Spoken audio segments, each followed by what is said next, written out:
Welcome back, boxing fans, to another great show with Sean on boxing. Ooh, it's a big weekend of boxing, and we have some big results and some big fights coming on. So stay tuned, jump in the chat, join the community, and let's watch boxing. Obviously, we got some big news. I haven't heard too much about this. I just know this was something that happened on Ness's show, where there was a back and forth between Devin Haney's father and Norman Jr.'s father about starting testing early. But this fight's already set. This fight's already being advertised. For Devin Haney's dad now to come out about testing, it's a little too late. Sorry, because I'm sure the contracts and the agreements have already been made. So who gives a fuck about your emotion now? The point is they're advertising the fight for November. If Devin Haney pulls out now, he looks like a bitch, right? You can try to deflect and talk about how you've been doing testing all year. That has nothing to do with Norman.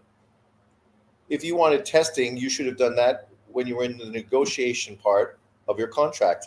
Now it's too little too late. You wanted the fight, you got the fight. If Norman's on PEDs, we will see. It is what it is. What's up, Jaime? It's a good weekend of boxing. Did you watch the Usyk versus Dubois fight? It's like I said, right? Don't be surprised if Usyk stops Dubois earlier the second time, because generally that's what happens, right? Generally, the guy that has the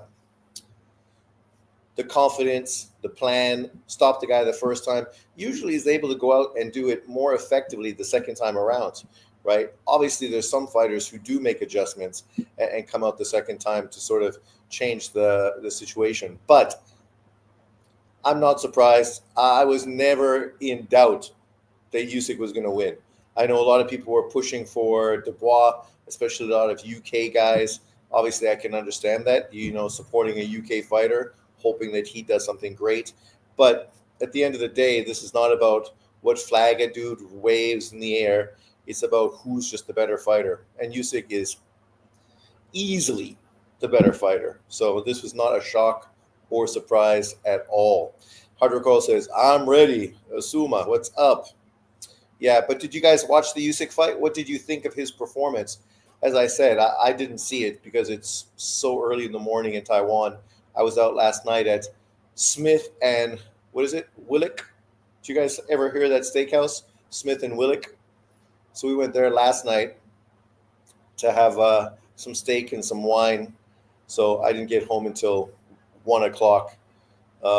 Yeah, so by the time I went to bed, I definitely was not waking up to watch the Usyk Dubois fight, especially when I already knew what the result of it was going to be. But did you guys watch? How was Usyk's performance? I heard he was sublime. Usyk is the clear pound for pound number one, probably until he retires. Well, this fight today definitely helps confirm that, right? I know obviously guys like John are going to be upset because Usyk doesn't fit the racial narrative that they want to push. And this doesn't diminish or take anything away from Bud Crawford. But what Usyk is doing is fucking unbelievable. Something nobody else in boxing is doing. Usyk proved low blow flans are clowns. Well, that whole fucking narrative pushed by his coach and trainer is just a bad take. Like, you're going to try to belittle the guy, thinking that somehow that's going to get in his head. Whereas Fury couldn't get in his head. How's Daniel Dubois going to get in his fucking head?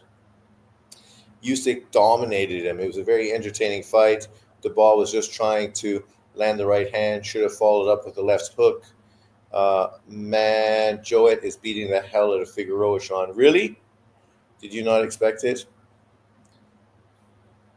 Well, I said don't be surprised. Joet Gonzalez is a great fighter, and his last performance was really good compared to Fundora's last performance, which was really bad, right? So the writing is kind of on the wall. But right now on DAZN, Pacheco is getting in there to fight, what's his face? What a sensational performance by Usyk. Sean, pound for pound number one, says Stringer from above. Andre says fake. Looks shot, bro. Yeah, well, that's kind of what he looked like in that rematch with Fulton, right? Did you watch the Picasso fight? He looked terrible. I heard he just squeezed out a win against the Japanese kid, Kameda. I didn't see the fight, but I did turn on because that was one of the prelim fights. So I did turn it on just to see which fights were coming on. But I was going to walk the dog, so I ended up missing that. But I was kind of surprised to see that it was such a difficult fight. He should be happy that he ducked a Nui. Do you have any rounds for Dubois? I didn't watch the fight, so I can't say if he did or not. But from what I heard, it doesn't sound like Dubois won any rounds. Usyk is the greatest fighter of this era. He's definitely in that conversation, right? Definitely in that conversation. McCumbi taking his walk into the ring. Everything about this dude just looks cheesy as fuck. The whole outfit, the fucking mask. I mean, you're getting the biggest fight of your career. Do you really need to be a sideshow as well? I mean, I can understand when you're an up and comer and nobody knows who you are. But at this point, we know who you are. You're a guy that got beat by Caleb Plant. Which card you watching? I'm watching the Bam Rodriguez Cafu card, Picasso on the undercard. I'm not watching the PBC card because I said I'm not going to pay for that. I might find a link and just put it on the side window somewhere. But outside of that, yeah, I'm not supporting that kind of bullshit with my hard-earned money. I can watch a fight on DAZN, one of the best young 168 pounders in the world, even though David doesn't agree, and Diego Pacheco, and obviously one of the pound for pound best fighters in boxing in BAM. Whereas what can I watch over on fucking the PBC? Fucking bullshit fights nobody's fucking asking for. It was funny. I saw John Boxing basically shitting on boxing fans for not hating on Manny Pacquiao for taking this fight. I'm like, what's this guy watch, man, that he comes out with these bad takes all the time? Because literally, I haven't seen anyone praising Pacquiao or anyone for actually making that fight. Most people are being pretty honest and saying that it's a shit show and it should never have happened.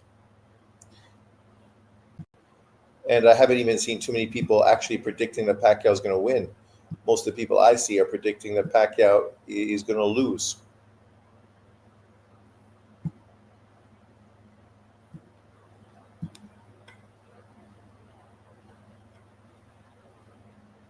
Let's see how my... Especially with Figueroa constantly pushing the pace. Sometimes that activity can be rewarded. But this has been a commanding. There we go. 79-73. Oh my God. Joey Gonzalez is kicking his ass. That's a bit of an embarrassment, man. You know, this was really Figueroa's opportunity to jump up. I mean, what does that say about Figueroa when you think about it? The fact that this guy literally, a lot of people feel he beat Fulton the first time around, moved up in weight, beat a legitimate champion to become a 2-weight champion. And at that point, you really felt that he was going to be even better. But he's been even worse. I'm watching all the cards for free on my Pirates Fire Stick. John Boxing, that's your best take on this channel. Stormy B-Man was trying the hardest earlier, not to give Usyk credit, talking about how Dubois didn't show up. He got completely dominated. Usyk didn't allow him to show up. Yeah, but see, fucking the PBC, right? They're going to find reasons to fanboy for Wilder, but disrespect Usyk. And there's nothing Usyk has done but earn your respect. While I'm on Twin Peaks watching the Pac fight, I can always turn the DAZN card on my phone. I'm watching DAZN and I'm thinking to stream PBC card on my laptop, but I'm too lazy. Dixon, I got to give credit where credit is due. Figueroa losing almost every round. Yeah. Well, it seems like that. It's just not a good look for fucking him. But you know, with Joey Gonzalez, right? The dude's fucking, he's a consummate professional. He might be not be the best technical fighter in the world, but he's a guy that works hard, right? Always comes to perform, has a great gas tank, you know, works like a fucking beast. And so you fight a guy like Figueroa, who's kind of a similar type of fighter. It's kind of the perfect style for you. Who's going to be the better fighter? Who's going to work harder? Who's going to be in better shape? I mean, a lot of that you have to tick Joey Gonzalez, especially his last performance. His last performance was really good. He looked excellent in his last fight.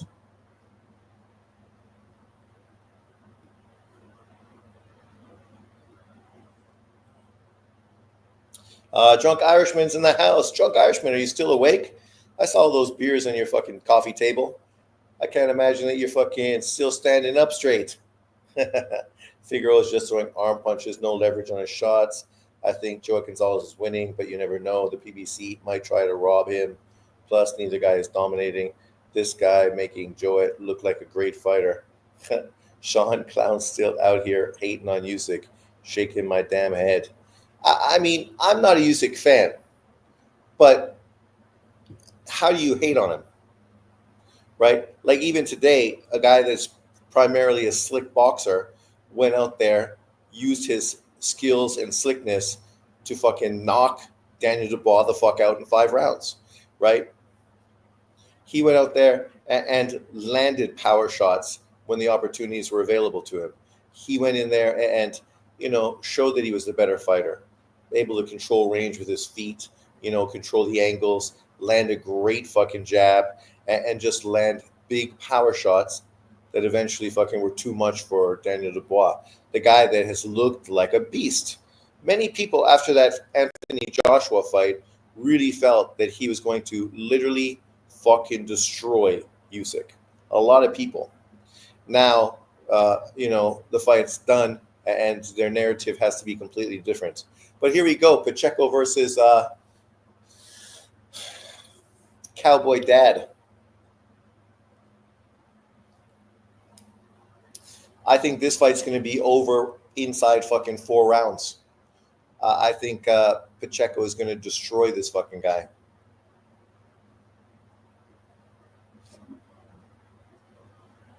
With his hillbilly haircut.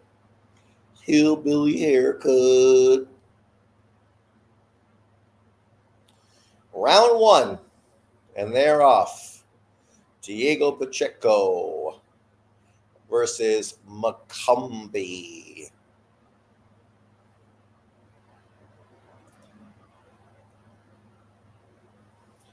That haircut, he kind of looks like the mental retarded kid with the shaved head.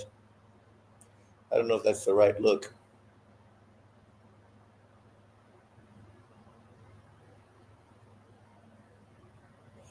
I heard on the street, tell me if you guys heard the same thing, that the Mbili Lester Martinez fight is no longer happening, that the next fight for Mbili is going to be Shiraz. And I mean, talk about a great fight at 168 pounds. Mbili obviously coming off of a fucking stellar performance against Selecki with a great 3-punch combination that knocked him the fuck out. And then, of course, we just had Shiraz, Glovegate 2.0, go out there and literally fucking decapitate Berlanga. And now they're going to put those two guys in against each other. I mean, you got to love Saudi Arabia. Saudi Arabia is literally fucking killing it in this boxing world. Thank you very much, Turki Al-Sheikh. Like, if people want to thank someone, that's who they should be thanking, not fucking Al Heyman. Thanks, Al Heyman, for making me an inactive protected fighter. I also heard rumors, and let me know if you've heard this, that Boots Ennis literally ducked big fights from Turkey, asking for a tune-up fight at 154 pounds. And Turkey said, if you want tune-ups, you could go talk to fucking Eddie Hearn. And when you're ready to fight, come look at me. We got a lot of guys waiting for you. Turkey's fucking, he's killing it, man. And I think there was another example of that as well with another fighter. Who was it? Somebody else basically saying the same kind of thing. And I'm not saying that to hate on Boots Ennis. I like Boots. But when you're moving up to 154 pounds from 147 and you just fought Stanionis, which is probably the best opponent on your resume, what kind of opponent are you hoping to be thrown into at 168? You didn't want Virgil before, and now you don't want Virgil again. It really kind of looks like you're ducking Virgil Ortiz in a huge fucking money fight. And that's what it is. It's a huge money fight For huge money fights, there's going to be fucking risk. I mean, no risk, no reward. That's the whole expression.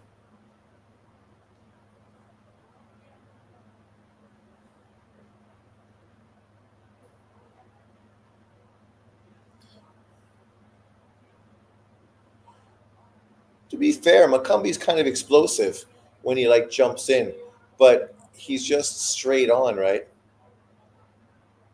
Don't be surprised to see fucking him get caught coming in and get fucking flatlined. Usyk is the GOAT. Hawker Mustang says Wayne Evans. I don't think Shiraz wants to risk the Canelo payday. Nice little 30-minute nap after the Usyk fight. I'm back. Figueroa Gonzalez is on now. Usyk starting to look like a heavyweight. He was great. Yeah, and he's bigger, right? What's your prediction for Bam? Bam, easy. Stops that guy inside 8 rounds. I understand he's not your favorite fighter, but how can you not be his fan? He's the most skilled, crafty fighter, also always entertaining. Well, and become more and more entertaining the more he's grown into the heavyweight division, Usyk, right? Sitting down in his shots more, really fucking landing big shots. He's no longer a defense first, slick fighter that's moving all over the ring. American boxing fans complain no matter what. They complain about no more pay-per-views. I can't imagine anyone complaining that now Turkey is not going to give any more pay-per-views. The November card, free on DAZN. Like, what the fuck is wrong with people? Round 2. Let's see if Pacheco can start timing him a little more in the second round. David says, I can't get DAZN on my phone. Damn, I thought I could. Guess I'll be watching the Pacquiao Barrios fight then. I've got over 1,000 for the Pacheco McCumbi fight, not going the distance. Look at you. Never learn. Did you see Showbiz the Adult? He's all sad because he bet $10,000 that Dubois was going to knock out Usyk. And then surprise, surprise, he just lost $10,000. I mean, that's not the hardest prediction fucking of 2025. Actually, for me, it was one of the easier predictions of 2025. I was super fucking confident.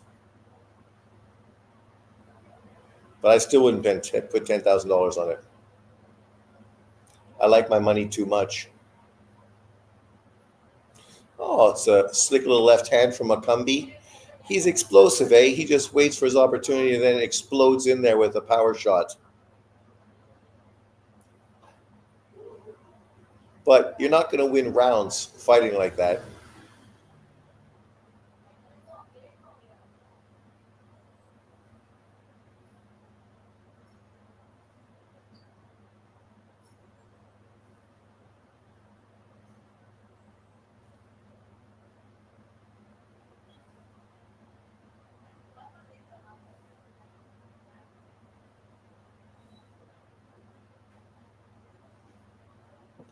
Joet Gonzalez just beating the crap out of Figueroa.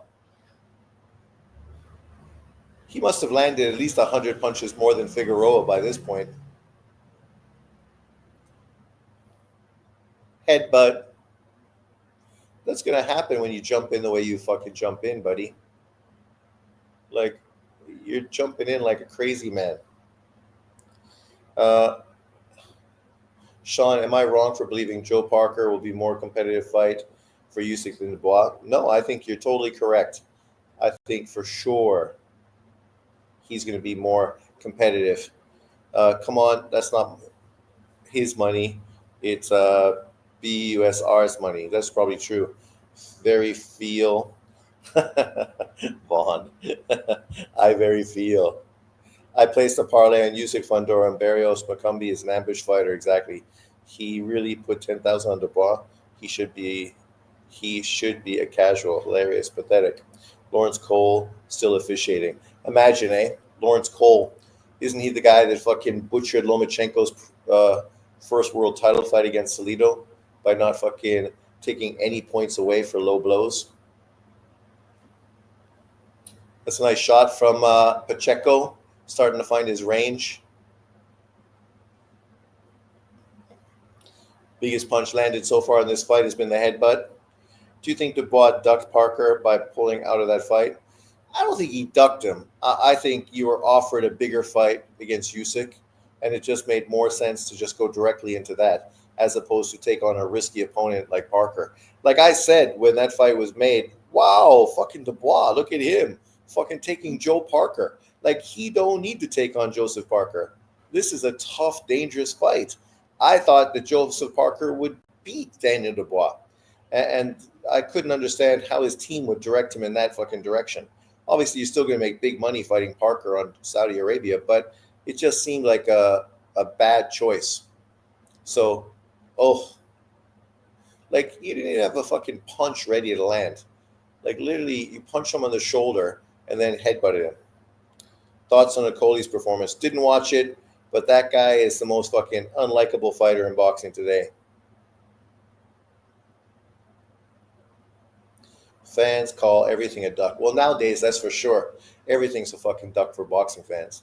It becomes a little too fucking much. These people live too close to the fucking pond.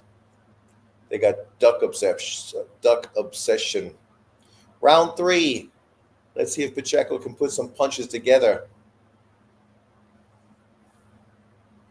Counter left over his fucking jab. Come on, Pacheco. Yeah, his fucking right hand is so slow. His left hand is pretty good, McCumbi, but his right hand, you can see that thing coming from a mile away. He should be lefting fucking counter left right over top of that shit.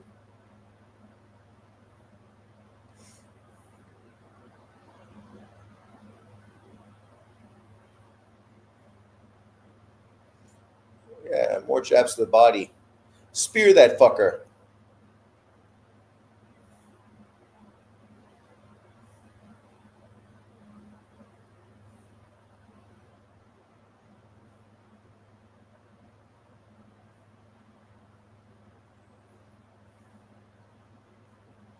The one thing about Pacheco is he's too cautious in his approach.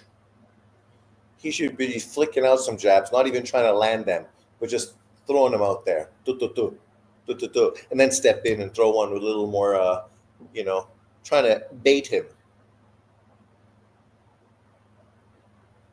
Dubois skipped Parker for more money, tougher fight, undisputed. It's considered a duck to casuals. Yeah, like you can't really duck a guy to take on the best fighter in boxing. It's like people saying, "Oh, you duck somebody." Golovkin ducked Andre Ward to fight Canelo Alvarez. It's like, yeah, okay, that fucking makes a ton of sense. So you duck a guy that's been inactive, can't sell, and is literally at 175 pounds to fight the best fighter in boxing who's in your weight division, who's a pay-per-view king. I mean, everybody would do the exact same thing Golovkin did. Literally everybody.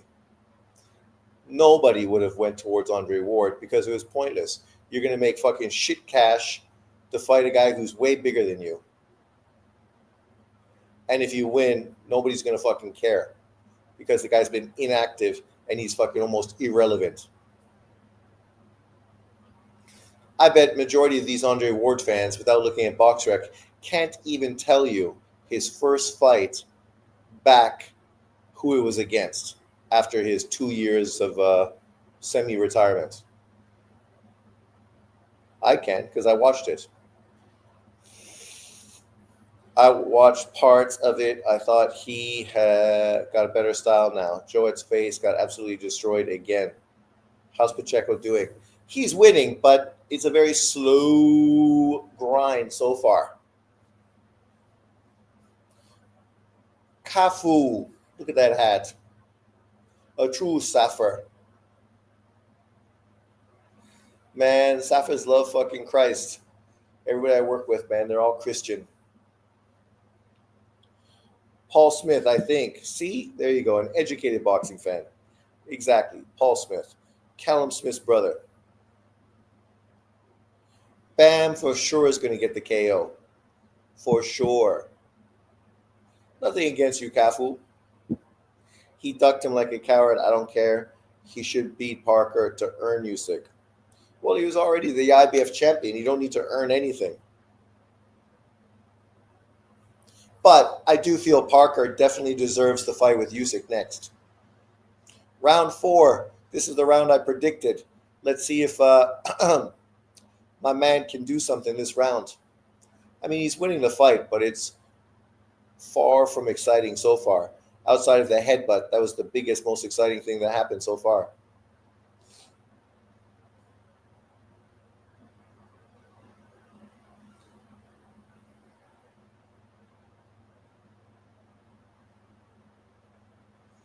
Oh, the fix is in. They got Fundora throwing more punches and landing more punches. Bullshit. Robbery Figueroa got the nod. See, I knew they were going to do that. Fucking Joe Gonzalez, man. Always fucking robbed and mistreated. Nobody's been hurt yet except for the headbutt that landed.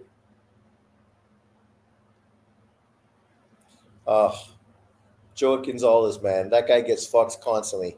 Bam is 40-1. He better win.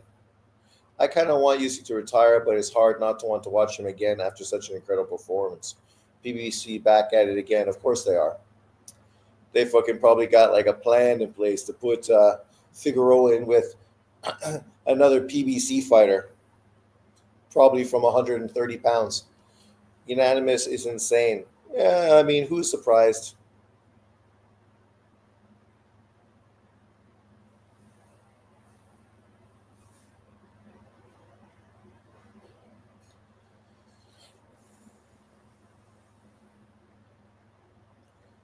That's why I said I wouldn't pay for this fucking card. I will say this. Pacheco doesn't stop McCumbi. He's garbage. No excuses for this fight going 12. Sean, who you got, Fundora or Tim? Fundora by knockout.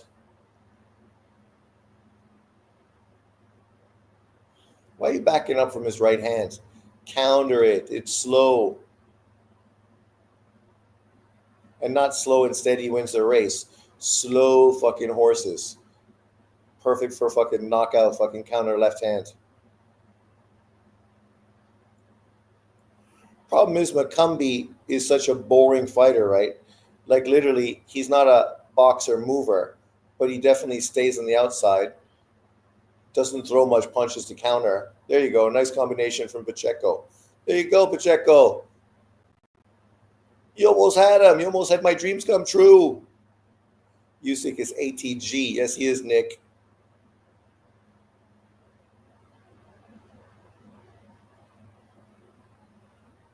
Well, that's McCumbi definitely throws the weird shots. I got Tim by knockout. You giving Manny any chance, my bro? I love Manny, but I think it's going to be one of those fights that I just want to turn off because it's going to look like Tyson versus fucking Jake Paul. Hard to stomach, hard to watch. Asking yourself, who made this fucking fight? What the fuck are they thinking? This is stupid. Sean, who you got? Packer Barrios. Barrios by fucking stoppage. What was my prediction in my prediction league? Not my prediction league, but you know what I mean. The prediction league. Sean, looking forward to taking care of slowly. You mean Lily? Do you have a towel to dry her in the rain? Yes. Last day on the 28th. Is that only in the morning? No, dude. People old. I already told you. All fucking day. I don't know what time I'm coming home on the 28th, man. People. You can lead a fucking horse to water, but you fucking can't drown the motherfucker. And 28th, is that even the day? What's 28th? Like, I don't even know what this guy's saying. Literally, dude. 21 to 26. How did you get the 28th out of this fucking conversation? I'll be here on the 27th. Yeah. Sean, did you see the fear in Dubois' eyes during the face-off versus Usyk? I didn't, but I never paid too much attention to face-offs and all that bullshit anyway. Round 5, my dream, my prediction came fucking tumbling down in front of me. There goes my $10,000. Psh.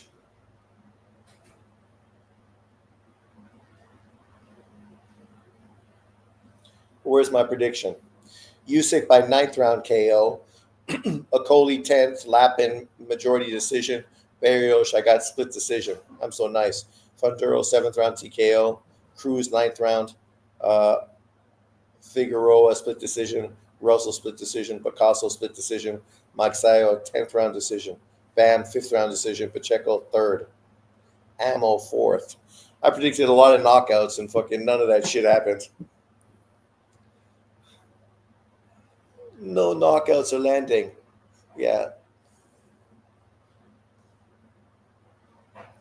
Who knew it'd be a boring fucking weekend of fights, all going the distance?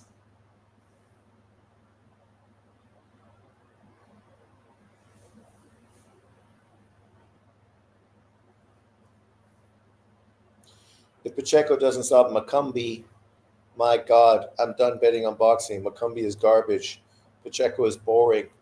Welcome back, Raf. Well, it's not that Pacheco's boring, but styles make fights, right? He doesn't really have a guy bringing the fight to him. It's mostly a guy that's trying to survive and hope to fucking land one big shot that's going to upset the apple cart.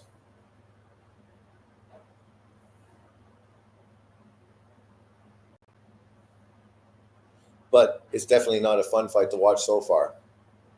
Maybe I should be watching the Pacquiao card.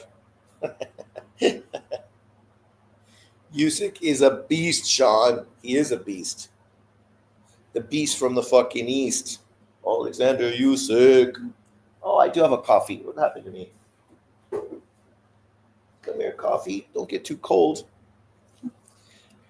Mac is just looking to land one big punch. Exactly. So, my buddy that I went out to dinner last night with, he's fucking looks like Mario Barrios. Got the same hairdo. Also thinks he's from Texas.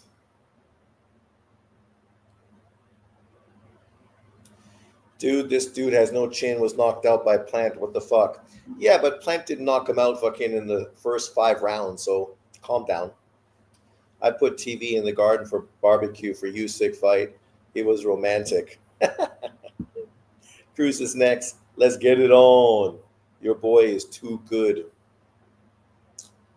Well, apparently the Cruz fight should be good. The first fight was good, so everybody was stoked to see the rematch.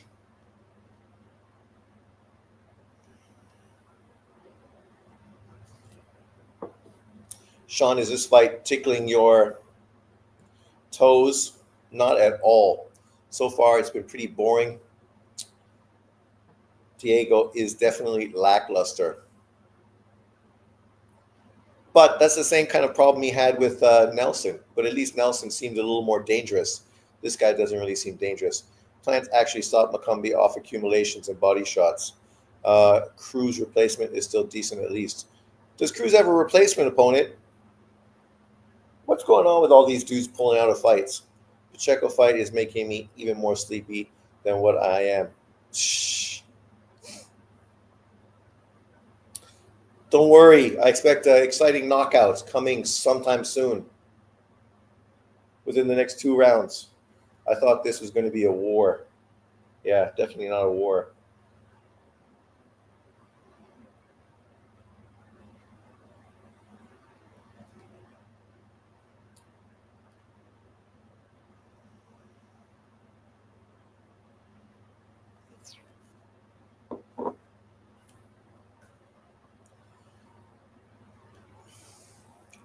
Come on, Diego. I keep talking you up and you keep disappointing me. I know you're still young, but still. You guys literally picked this fucking opponent. They didn't have to fight this guy. They could have fought a different style matchup. They chose to fight fucking this guy, who isn't some great fighter.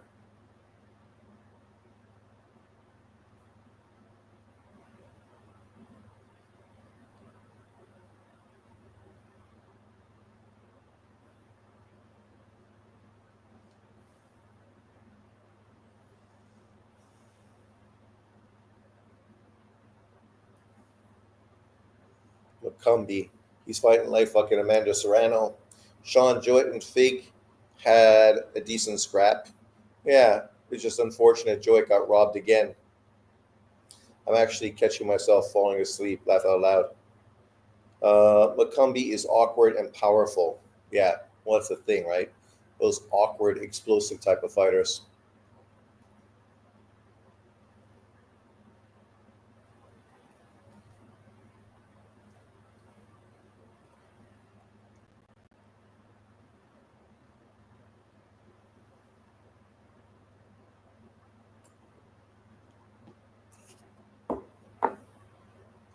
Iglesias is a beast, dark horse of the division. Pacheco is trash. In this fight goes 12. Iglesias would have had this dude out in 3 rounds or less. The problem with using that narrative is that Iglesias has fought fucking no one. He's like over in Germany doing fucking nothing. Wrestling with the Muslims. I mean, fuck. You know, it's nice to dick ride a guy, but maybe a guy that's actually doing something. I think Iglesias looks great, but at this point, the dude's done sweet fuck all. Oh, it is a replacement opponent, eh? What happened to the other fucking dude? The whole point of this fight being on this card was to do the rematch, and now all of a sudden there's some replacement opponent.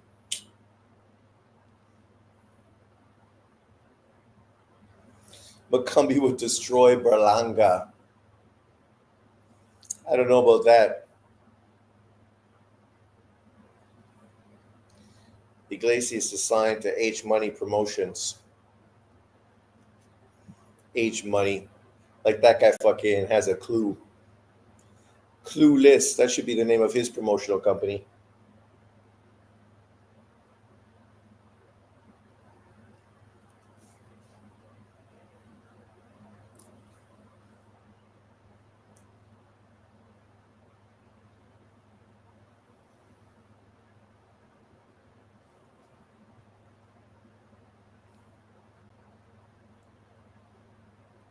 I was told that Kennedy, who works with Trump, that old fucking Kennedy cousin, that guy does incline presses of 75 fucking kg. 75 kg incline press. That's pretty good for a 70-year-old dude, man. I don't know if I could do a fucking 75-pound incline press right now at my 57 years of age. Mind you, I don't lift. Do you even lift? Do you even lift? David, you mad? Laugh out loud. What's Pacheco doing? Costing me over $1,000 because he can't knock out a bum. Sean, you like the parlay, bro? Barrios, Bam, Fundora. I think there's big money to be made there, right? Like, I mean, Barrios is probably a smart prediction. Bam is an obvious prediction, so you wouldn't make any money off of that. But Fundora is probably a 50-50 prediction. So you could probably make some good cash, right? I think if I was going to bet, I probably would have bet on that parlay for sure. Pathetic. Robert Kennedy Jr., yeah, the health nut. Pacheco still hasn't hurt this dude. David McCumbi is decent. He's just awkward and fucking dangerous, right? So you can't be reckless when you fight him. You got to wait for opportunities. I mean, so far, Pacheco's winning easy, so it's not a big deal. But, yeah, I didn't bet for him to get a knockout, so maybe that's the difference.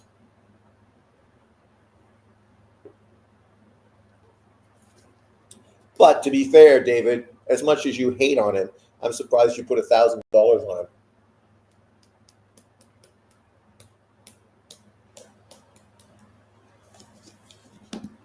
That sounds like a foolish bet. I think putting $1,000 on Fundora to get the knockout win versus Tszyu would have made more sense. Bro, just spending your money on hookers instead of sports betting. Exactly, hookers and blow. And that way you win all across the board. How you get knocked out by Plant then? Plant has no power. McCumbi is an ambush fighter. He has enough pop. He KO'd Durrell, remember? I can't remember. Oh, I can't believe experts like Showbiz put 10 grand on Dubois. It's like they're desperate on poker. Damn, Pacheco stinking the joint out. I didn't hate him, but now I do if he lets two survive. Oh, it's still early.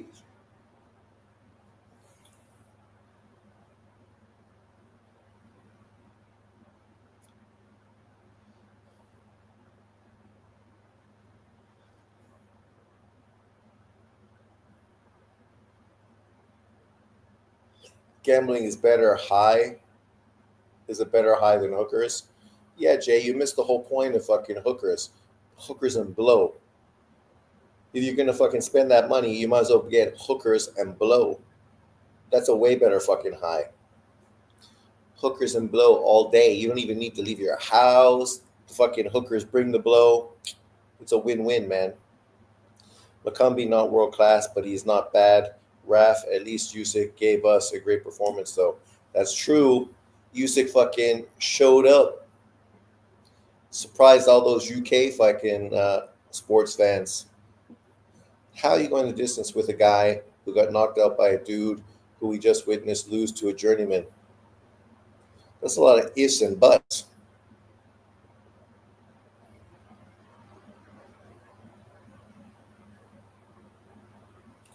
Cocaine, buddy. You are young, aren't you? Hookers and cocaine. You're snorting cocaine off the hookers, fucking them, getting blowjobs, snorting more K, and you just keep doing that all night. I would take that 10 times out of 10 over sports gambling, where I could lose my money and get nothing out of it at all. David is casual. So what round is it? I can't see the fight. Right now it's round 8. So plenty of time for Pacheco to get the knockout.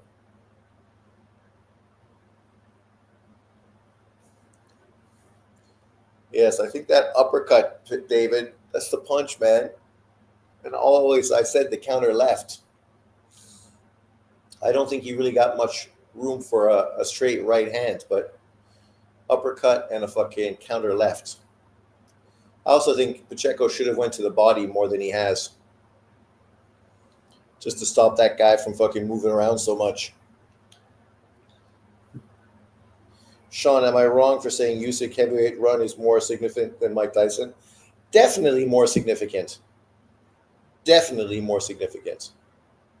The majority of people Mike Tyson beat on his run to undisputed were fucking garbage. The best guy he fought was a fucking light heavyweight.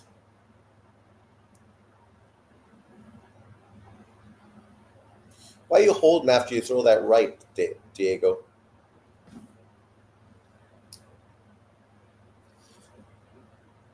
If you're inside range, I don't even know if McCumbi can throw a punch. He likes to jump in with a little bit of range, mid range. I haven't seen him do anything on the inside yet, so I don't know why you're worried. You should fucking be able to just beat his ass on the inside as well. Right? He just wants to throw those crazy fucking lefts. I'm not casual. If a guy isn't durable and it's lousy, you shouldn't be going the distance with him. I have a feeling Pacheco or Pacquiao is really going to take a beating. Barrios was asked if he'll take it easy on the old man, and he said, hell nah. Well, he will after it becomes pathetic. Kind of like fucking Burbick when he was fighting fucking Ali. So I wasn't sad when fucking Tyson knocked Burbick out, but just put that into context. Burbick fucking beat Ali, and then fucking Tyson beat Burbick.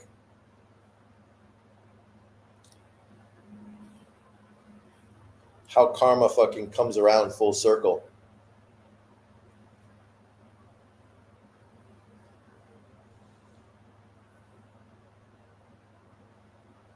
See, he can't really get good shots on the right hand because his shoulder's up high and his guard's high.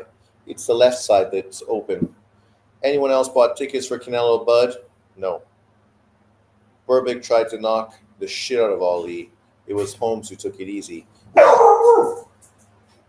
Yeah, because Holmes just... Today, isn't it? No. No, tomorrow. Yes. Sorry. No worries. Right. Yeah, I came earlier and I saw your door was closed. And you said that she stays across, so I didn't knock on your door or anything like that. I figured, well, maybe I should knock on his door. Well, I sent you a message and yeah, I just saw it. I was going to respond. I'm just doing like a live watching boxing. So tomorrow. Yeah. Perfect. Yeah. Now, on the 28th, is it the morning and the evening? Not 28th. I'm back next Sunday morning. Sunday So morning. only Saturday. Sunday morning. That's it. Yeah. So Monday, Tuesday, Wednesday, Thursday, Friday, Saturday. And then unless I So get it's the stuck, 20, unless I get 27. not Today's the 20th, so plus 7, right?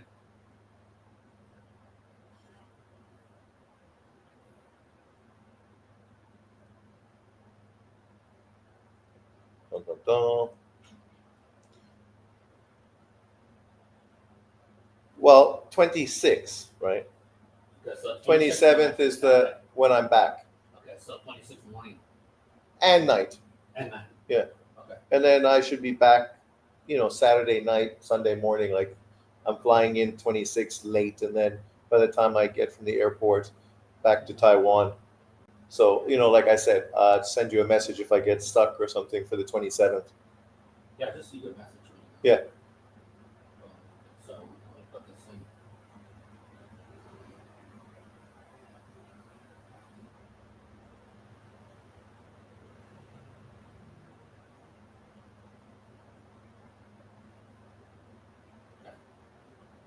All right. See you later. Cheers. Sorry for the confusion.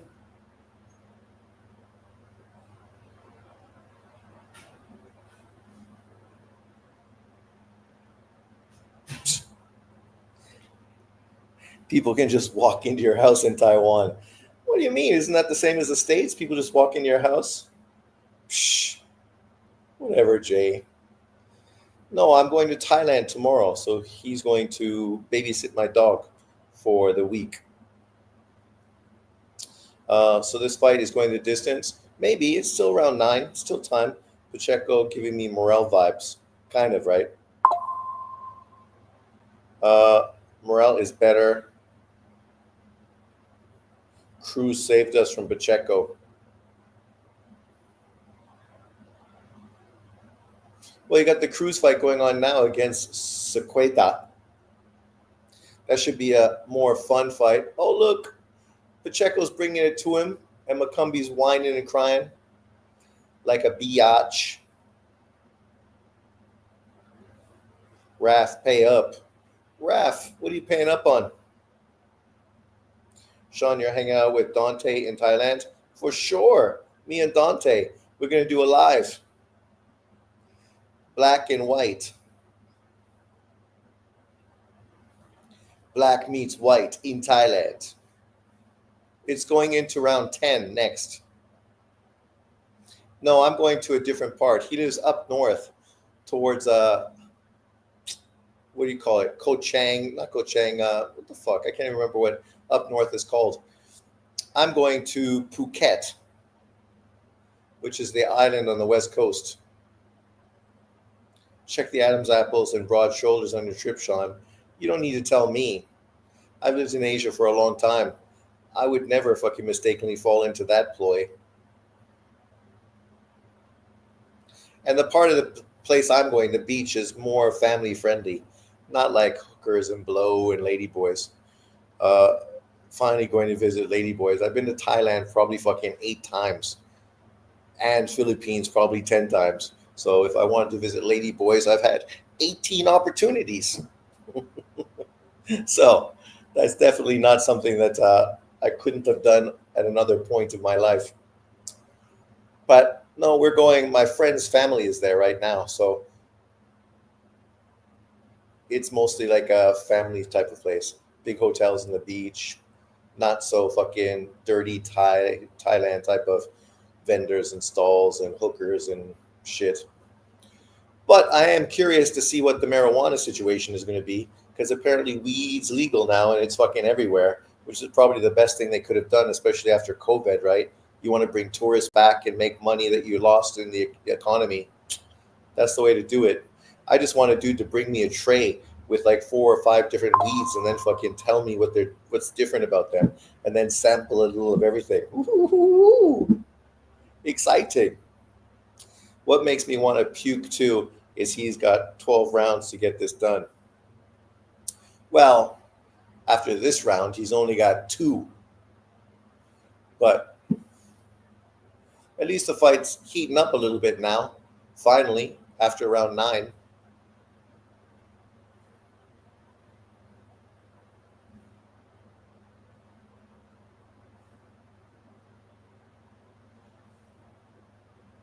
But this definitely isn't a big selling point for him as far as being one of the best fighters at 168 pounds. He's definitely going to be taking a back step behind guys like fucking Mimbili and Shiraz for a potential Canelo Alvarez fight.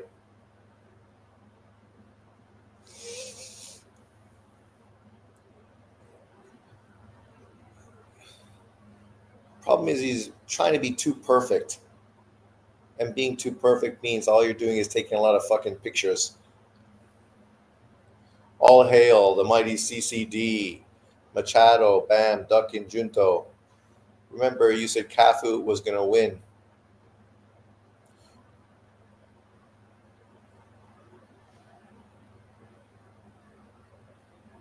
See, like this guy, McCumbi, you got to put some of the blame on him. This is a dude that's in an opportunity fight, and what's he doing? Literally fucking nothing. He's going to survive and then say, oh, blah, blah, blah, blah, blah, talk a load of shit. But closer to getting a world title fight. And after a poor performance now, he'll be lucky if he ever gets another fucking big fight. Because who wants to see a dude that's fucking the B-side fight so fucking lackadaisical? Like, this is your opportunity. Why are you fucking just giving rounds away? One after another, you're just throwing rounds away. Also, you can say, I didn't get knocked out. Okay, congratulations. You didn't get knocked out. Sean, how do you identify a lady boy before it's too late? Well, don't get too fucking drunk. But the truth is, lady boys look good from far away, right? But once they get close, it's pretty obvious. You hear their talk. You see all the foundation covering their beard. I mean, it becomes obvious once they get close. I mean, you'd have to have a real fucking pristine fucking lady boy walk up to you, talk to you this close, and not know she's a lady boy. I can't imagine that fucking happening. I mean, potentially, okay, maybe, but it seems unlikely. All the lady boys I've ever seen when I went to Thailand, oh, that was a great counter shot. Once they got close to you, it's fucking way fucking obvious. Yeah, don't get too drunk. It's all drunk Englishmen, right? Or fucking horny fucking Germans. Horny Germans that know what they want. And drunk Englishmen that are too stupid to fucking realize what they want or what they're getting. You heard anything from the Tour de France? I haven't. I haven't really watched the Tour de France for a long time.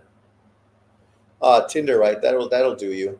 Because, of course, with pictures and filters and stuff, yeah, you couldn't really tell the difference between a lady boy and a normal woman on Tinder.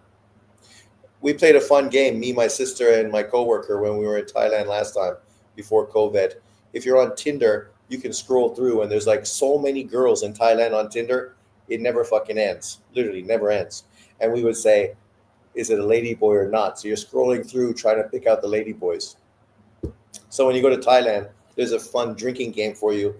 Every time you spot a lady boy in Tinder, have a drink.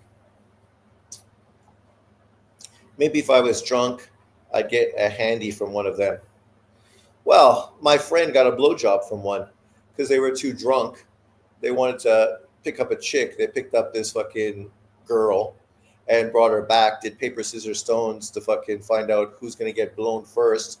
As my buddy is getting there, getting fucking blown, fucking the other dude's like there waiting for his turn, and he notices balls hanging out. And then he throws his fucking toys out of the crib and fucking doesn't want to pay, and he's so pissed off. And I'm like, you are a fucking idiot. First of all, why are you sharing a fucking lady in Thailand? Because it's cheap as dirt anyway. And why you guys have the same room? It's also cheap as fucking dirt, you cheap fucking cunt. And then You're the one that picked her up. She didn't pick you up. She can't help it that you guys are stupid as fuck. It's Thailand. That's like Thailand 101. You assume everybody's fucking a ladyboy until proven fucking different, right? It's not like American court where everyone's innocent until proven guilty. In Thailand, everyone's guilty until proven fucking innocent. You can ask for their ID. Their ID will show you clearly it's a ladyboy. There will be a young boy with short hair with a fucking different name and with fucking male on the card. So, you know, you shouldn't get caught as long as you're not drunk. Why are there so many of those people in Asia? I just found out yesterday talking to my Taiwanese friend. Dante Boxing's a ladyboy. No, he's fucking ladyboys. That's all the girls at his bar. They'd have to be 10-10 though, not a hint of testosterone. Apparently, and this is from what he told me, and I never really thought about this, but it makes fucking complete sense. During the Vietnam War, all the GIs obviously were going to Thailand, right, to recover and recuperate after being in the Nam, right? And obviously it's super close. And Thailand was so poor at that time that all the poor fucking farmers and people basically were selling their daughters fucking as prostitutes to all the GIs, right? And of course, if you didn't have a daughter, now you're fucked. There's all this money to fucking make from all these fucking horny fucking young soldiers who almost died in fucking Vietnam and don't know if they're going to die when they go back. So, you know, they're all just fucking everybody, right? So then they started dressing boys up, young boys, up like girls, and then sending them there to pick up the GIs at the bars and stuff. And they realized that these guys didn't care. They didn't care that they were boys dressed up like women.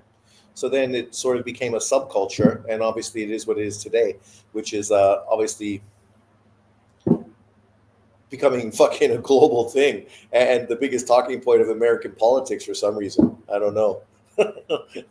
I don't know how that's a talking point in American politics, but apparently it is. Every country should be like Thailand. Joking. I thought Pacheco was the type of guy who only went the distance with guys who are durable. I was wrong though. What the fuck? Don't put that on our troops. It's all on your fucking troops. But imagine you were in Vietnam during that fucking crazy bullshit, right? You're drunk like fuck, high on fucking opium, right? You're doing everything you can because fucking you don't want to go back, but inevitably you're going to go back. So, yeah. But American GIs fucking abroad, in Korea and Japan, they're fucking hated because they're young fucking stupid motherfuckers, right? That just cause trouble. When I was in Korea, all the American GIs have to leave by 12 o'clock and they have to go back to their, what do you call it? Compound, whatever, the base. And then they're allowed out at 6 o'clock. So at 6 o'clock, they jump back and fucking go back to the bars trying to pick up what girls were left over, right? Hammered fucking drunk Korean girls. But they did that sort of 12 o'clock curfew to get them out of there. Stop fights and stuff late at night when the Koreans and the GIs were both drunk. Korean men also real fucking aggro as well. So you get aggro Koreans trying to protect their women and then fucking young GIs all in fucking groups, right? Vietnam spanked us in the war.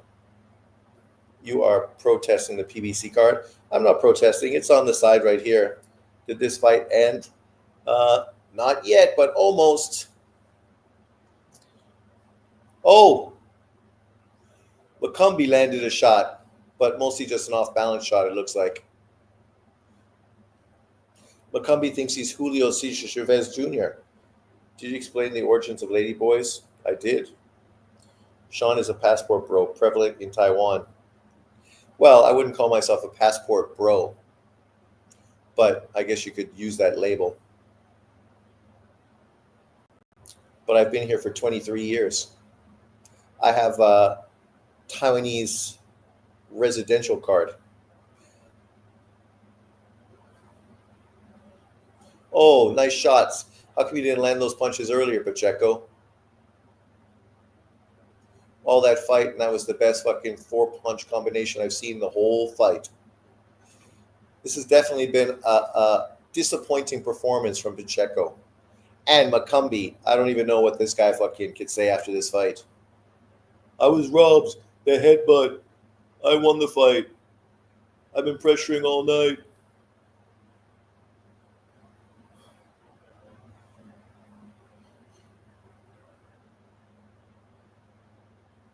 Still 28 seconds. You can land something big. Come on, Pacheco. Save David's money. Oh, why would you stop the fight now for the cut, you fucking idiot? There's 30 seconds. See, this is why no one likes you, Lawrence Cole, because you're a fucking idiot. There's 20 seconds left in the fight. Who gives a fuck about your cut? What a fucking tool that guy is.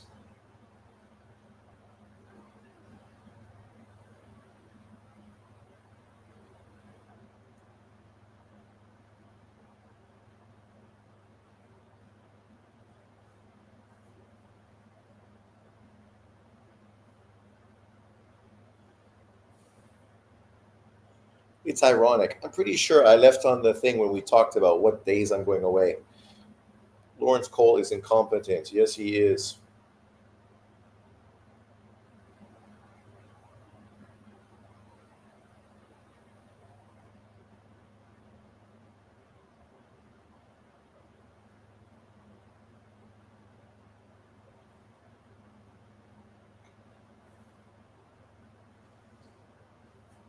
"20 seconds left, and they check the cut. I know. PBC still has Tszyu Fundora by 2025 Fight of the Year. Well, I don't know about that.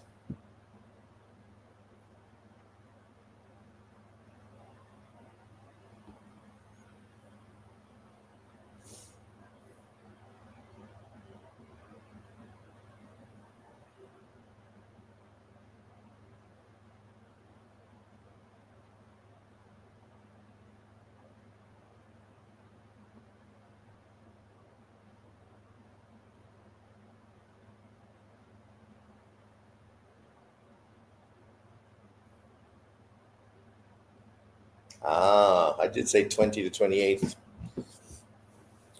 Boring but clear win. Yeah, McCumbi is a showman. I don't know about showman. That was a terrible show he just put on, and he showed no inclination at all to try to win that fight.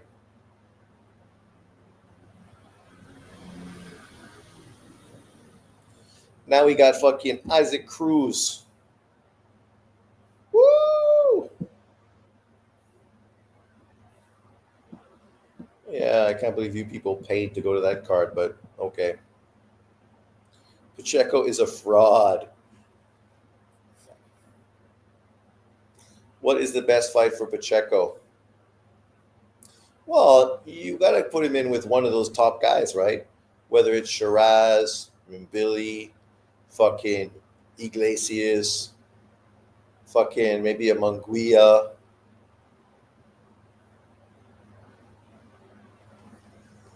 Because at this point, you got to step up and see if his level goes up, right? Sometimes you fight these bum-ass opponents and it brings you down. You got to step up against a real elite guy to sort of see how good you really are. Fighting fucking Oklahoma Cowboys, I mean, Jesus Christ.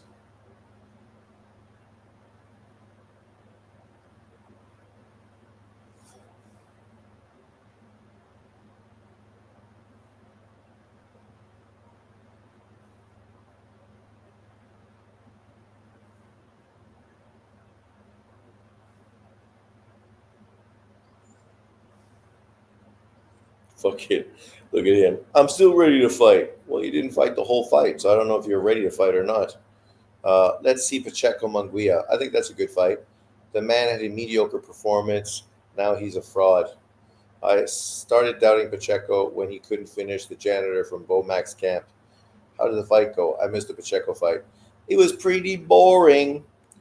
McCumbi didn't really want too much smoke. He was mostly trying to jump in occasionally with big hooks, hoping to catch Pacheco. What did you feel about that performance? I felt okay. trying to find my distance and work my jab, control the fight. I was looking for some shots that Trev made it hard to go off on him, but all I was worried about was getting this W and preparing for the next one. You were certainly winning these rounds pretty comfortably. Your team between rounds was pushing you to close that gap, to close that distance. Did you feel like you had to respect his power during the course of this fight? Definitely. He's a strong fighter. He has great punches, and I can see him trying to bait me in to throw certain sneaky counter shots, so I have to be ready for those. And I felt like my jab was there all day, so stayed behind my jab. Landed some uppercuts there when I could, but Trevor, he's a great fighter, and that's why I chose him to be my opponent, because I know he'd test me. I know you wanted to get this fight on the inside at some point. You guys worked on that during this camp. What was so challenging about getting this fight on the inside? Mexican. We talked hands a couple of times, and I felt like I was controlling very well on the outside, and I felt like I wasn't in any danger, so I just felt like I could control it, and I kept it there. You said you kind of want to get through this fight, get to the next one. What did you mean by that? What I meant was just take care of business and have Tszyu McCumbi to my resume. And I know there's big fights coming after this, so that's what I'm excited for. I know your team wants to get you back out before the end of the year, maybe back in Los Angeles for a fight before the end of the year. Who do you want that opponent to be? I want anybody in the top 10. I plumbed in my way down to a world title, so I feel like the fans in LA deserve a hell of a fight against me and anyone in the top 10. Congratulations, Diego. Thank you. Appreciate it. Guys. Maybe they can throw him in with Lester Martinez. Now that Lester Martinez is out of a fight with Mbili, maybe they can throw Lester Martinez in with him. Black. Don't they say brown?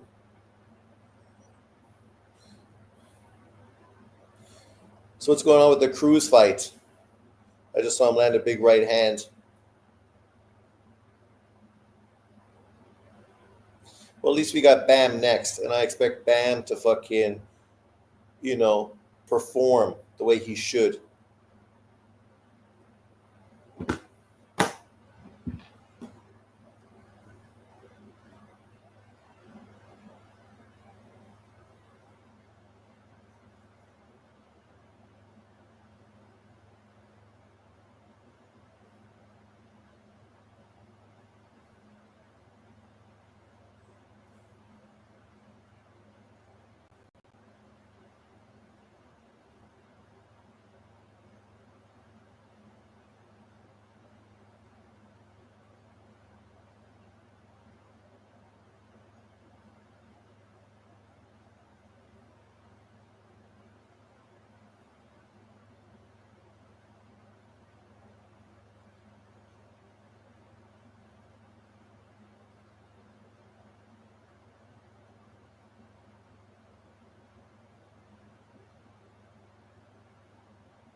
Bam already have the next fight sealed. He does. He's going to fight Puma next, right? On that November card with Turkey.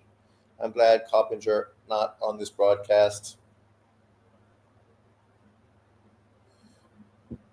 Bam, Duck, and Junto. Bam already Raf, they're different weight classes. Well, John Sean, again, Junto's moving to 122. Guess what Bam's doing after the Puma fight? Moving to 118.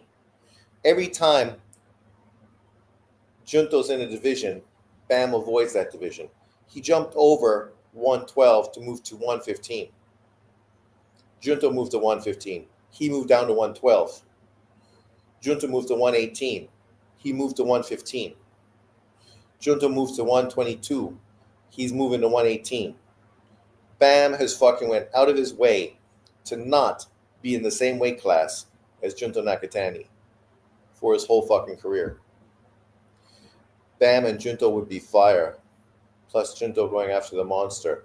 Yeah, but wouldn't it have been better if Bam would have went up, fuck this Cafu fight, and took on Junto to become a three-weight world champion at 118. And then the winner could look forward to potentially fighting Inui. But, you know, that's me. I'd prefer to see guys fight the best fighters available. People telling me Bam is the best thing since sliced bread, but he's fighting people Sean's age and overmatched opponents. He's looked good, though. His fight with fucking Estrada was fucking great. His destruction of that UK fucking champion was also fucking great as well. But yes, obviously now he's fighting a young South African fighter in Cafu, and then he's going to fight Puma. Puma coming off of back-to-back wins versus Ioka. So they're both really legitimate opponents, right? Obviously, some people talked about him potentially staying at 115 and facing off against Ken Shiro, right? Which I think would be a great fight. But for Ken Shiro, you're biting off a lot, man. Jumping your third weight division, taking on Bam Rodriguez. But yeah, let's do it. I mean, what's John Boxing going to say if fucking somehow Ken Shiro beat Bam Rodriguez in his third weight division, right? Like, unlike people like him, I want to see the best fighters fight the best. I'm not making excuses for it. That's what I prefer. I want to see guys fight the best and prove that they are great. You still got Kafu winning. Yeah, Junto Bam would have been better. How do you think Junto and Bam would go? I'm not sure how it would go, right? It's a tough fight. Bam fucking, is the Mexican Lomachenko. Great fucking angles, great movement, solid power, but who knows what his power would be like at 118. But Junto got big power. He's longer, taller. He could potentially keep Bam on the outside and land those backhands on him, right? And we've seen Bam get dropped. He got dropped by Estrada. I mean, if he gets hit like that against fucking Junto, it's fucking potentially lights out, night. Like even Junto against Inui, that's a tough fight to predict. At this point, I'm not sure how those fights would unfold. But sign me up. I'll be fucking keen. I'll be excited. Unlike some people, I ain't trying to duck fights. You didn't. Bam is 40-1 favorite.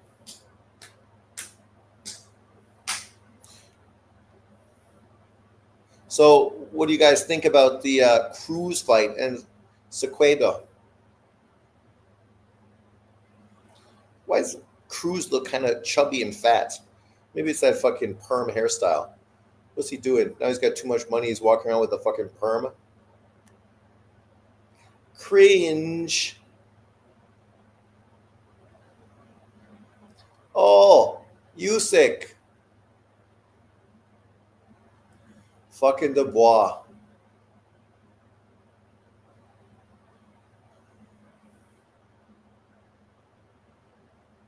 Usyk. Usyk is the man.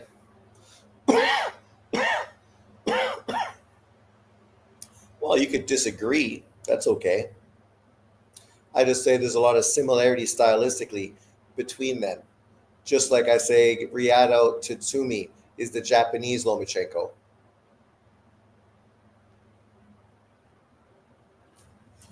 Did you guys hear the rumor that Jake Paul and Anthony Joshua is next? Can you imagine? Like, I talked about Jake Paul doing Deontay Wilder. To me, that fight made a lot of sense. Wilder's definitely well past it.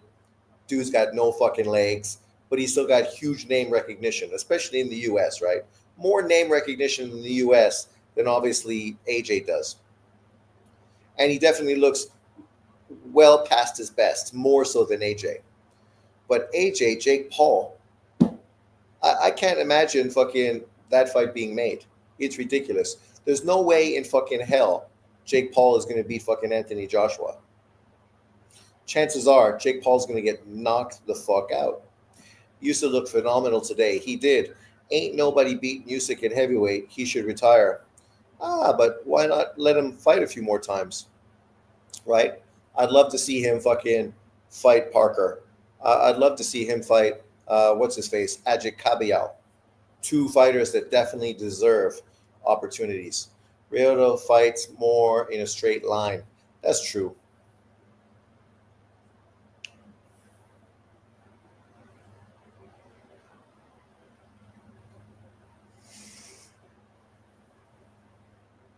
But it's early still. It's only a second pro fight. I doubt Jake would want to get killed by AJ. AJ is clumsy and defensively, Jake Paul has a chance. No fucking chance. No chance. Jake Paul going to get destroyed by AJ's jab.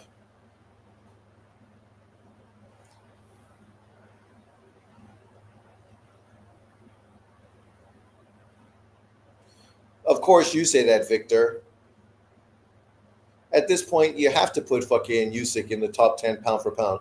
You name 10 heavyweights that deserve to be on that list more than him. Go.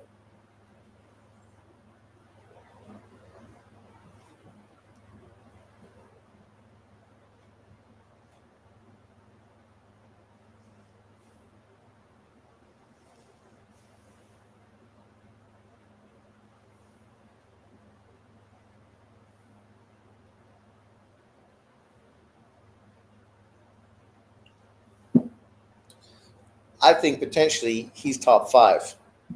Easily top 10. Yeah, Parker deserves the chance, but that's why I said Parker. And then Kabiao. Come on, Jake would get destroyed by any top fighter half his size. Yeah, maybe not half his size because he could utilize his jab to keep them at distance, right? But he's going to be giving up height, reach against fucking AJ. AJ's jab is way better than his. Wilder over Usyk, he got more title defensively. Now you just sound like a fucking idiot. I should block you right now for talking like fucking an idiot. Wilder over Usyk, he got more title defenses. See, if you're going to talk stupid, dude, you just go fuck off. Because you just sound like a complete fucking idiot. AJ lost his tiger instinct. AJ is too in his head while the boxing. That's true. Ali, Lewis, Jack Johnson. Yeah, okay. Lewis, Foreman, Rocky, Marciano, get fucking real. Larry Holmes, Holyfield. Really. So Holyfield's proven more than fucking Usyk has.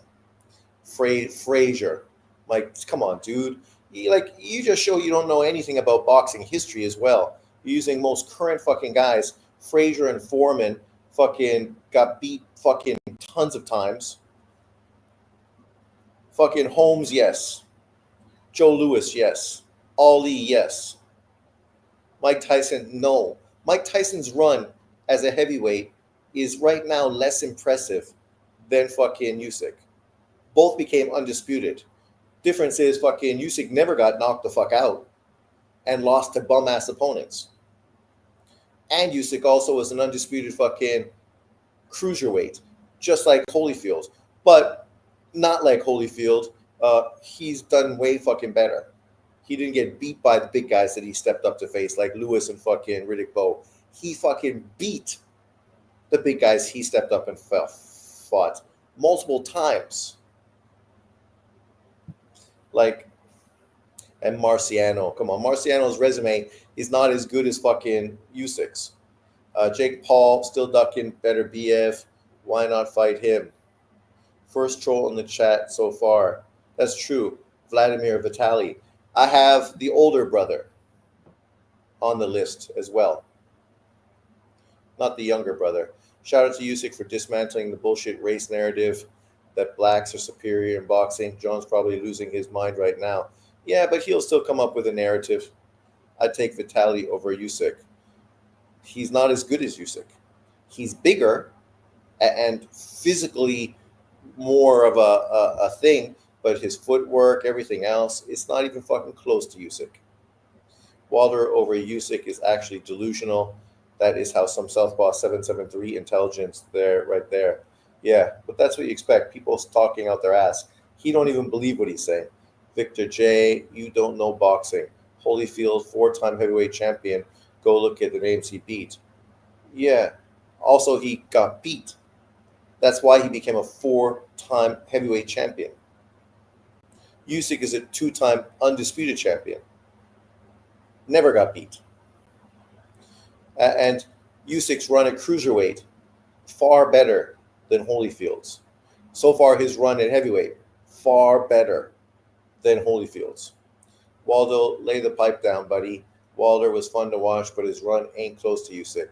Ain't close. Usyk, who did he beat? Tyson Fury, who beat a bum in Wilder, a 30-year-old vad. Yeah, okay. Jake Paul is the bum-ass opponent.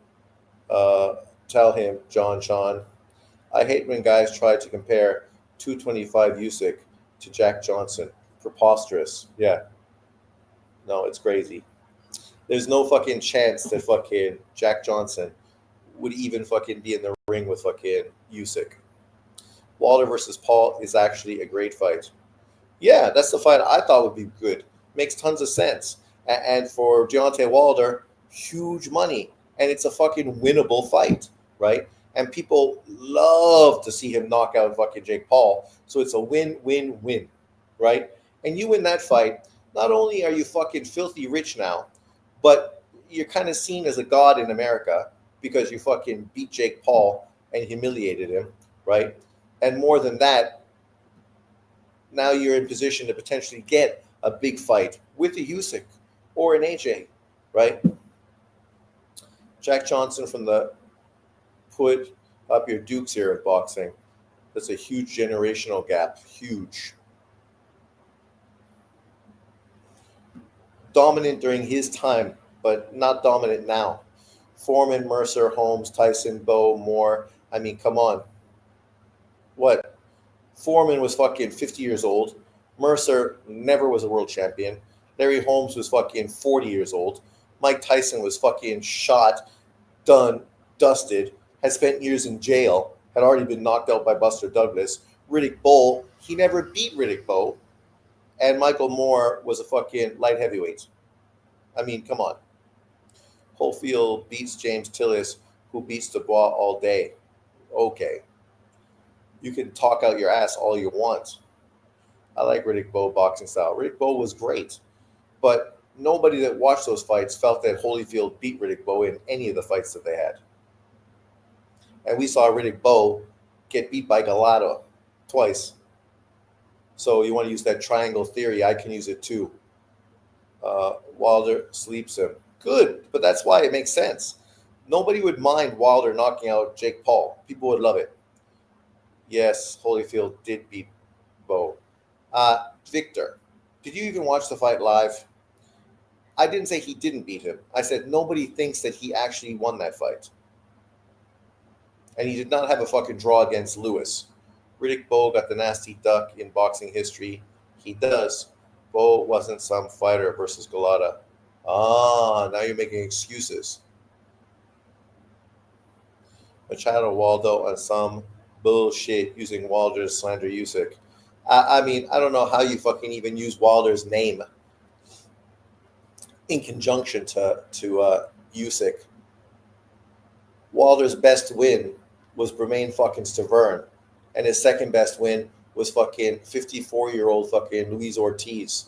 One guy was a vacant title holder. The other guy fucking has never been a world champion. I mean, if you want to somehow rate that, okay, go crazy. Hala Ninja, my man. Usyk and Nui Crawford are top 3 pound for pound legends, man. True. Yeah. Nobody's fucking disagreeing with you. When you talk about Usyk and Nui Crawford and even Bivol, what those 4 fighters are doing now is sublime and is why they're on top of the pound for pound list. Really on top of everybody's pound for pound list. You may disagree where people are ranked, but that's semantics. That's people like John fucking arguing about skin politics. The reality is having all 3 of those guys in the top 3 tells you how great they are, regardless of where you want to fucking rank them. Of all people, Wilder. Bivol had better wins than Bud has. Yeah, and I just mentioned fucking Bivol in the same conversation with Crawford, Inouye, and Usyk. Wilder struggled to stop Torres' leftovers. I like Wilder, but I got to keep it a buck. Oh. Bam! Bam, bam! Rodriguez! I don't know why fucking American black YouTubers still call him Bam Bam. He ain't fucking from the Flintstones, man. His name is Bam. 1 Bam. Not 2 Bams. I know he's got shorts that make him look like he's fucking from the Flintstones, and he carries a fucking wooden stick into the ring. That's what he should do. Sean, can Usyk retire and be fulfilled by not fighting Wilder? Of course. Who's Wilder? Machado, that's probably because I'm going against the urban guy.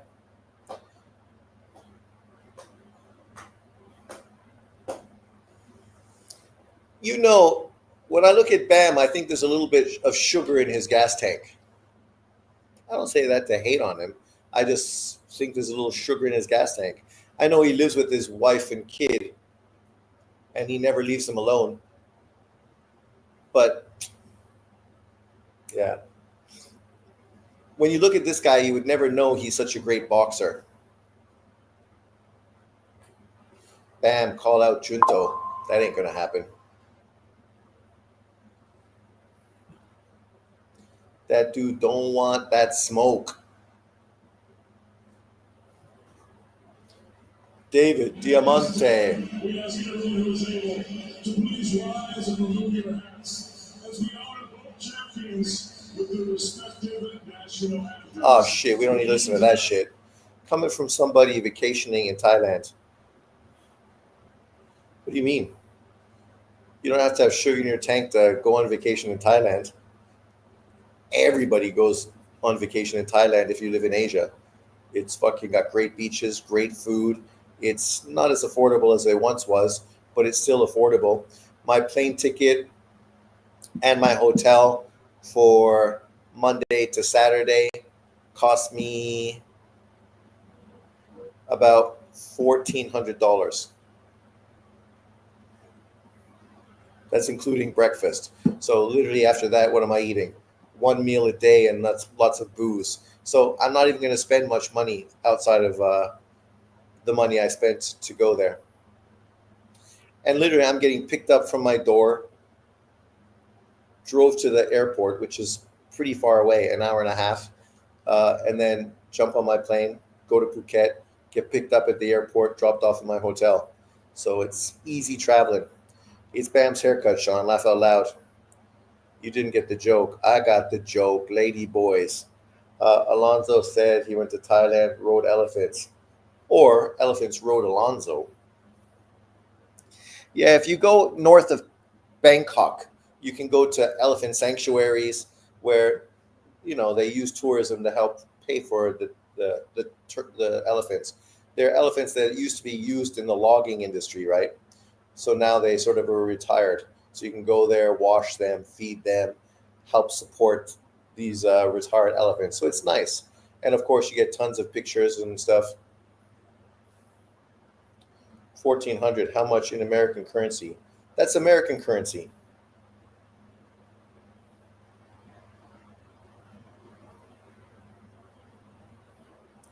Alonso, amazing. Okay, we announcing it, or we still got fucking... At this time, we pause for a solemn moment Why? as we honor the victims of the devastating floods in Texas. Oh my God. It's always fucking something. Victims of the devastating floods. There's victims around the world consistently.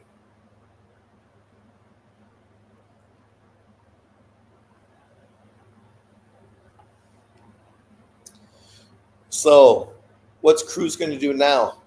I mean, it looks like Tank Davis never going to fight. What's the drama now? Of course, knockout boxing fucking is consistently still dick riding fucking Tank Davis like crazy. That dude is fucking ridiculous. Really.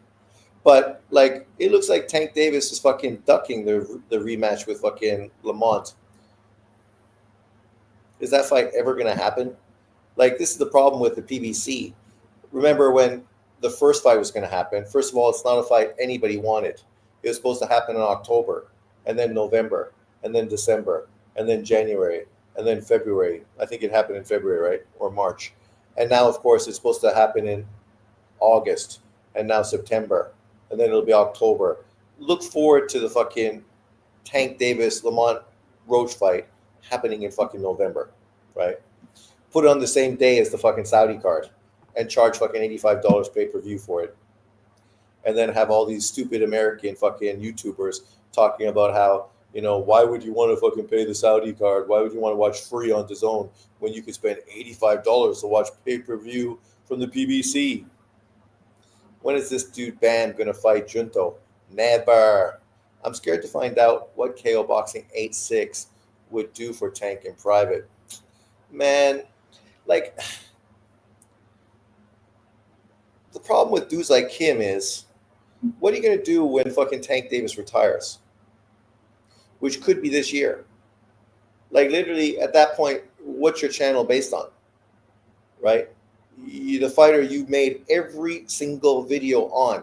Even when you make videos that aren't talking about Tank Davis, they're all about Tank Davis. It's potential opponents that are ducking him, right? And why it's not Tank, it's them, right? So every video is on Tank Davis, literally every video.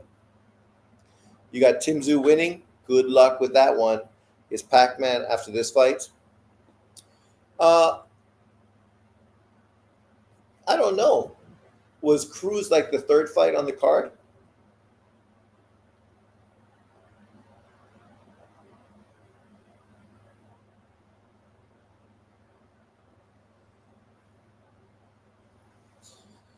What's my friend saying?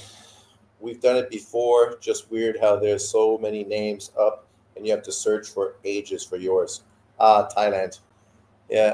I don't know if that's a big deal. Sean, Fundora is going to sleep in 4. I'll gladly eat crow if he doesn't. I'm too tired.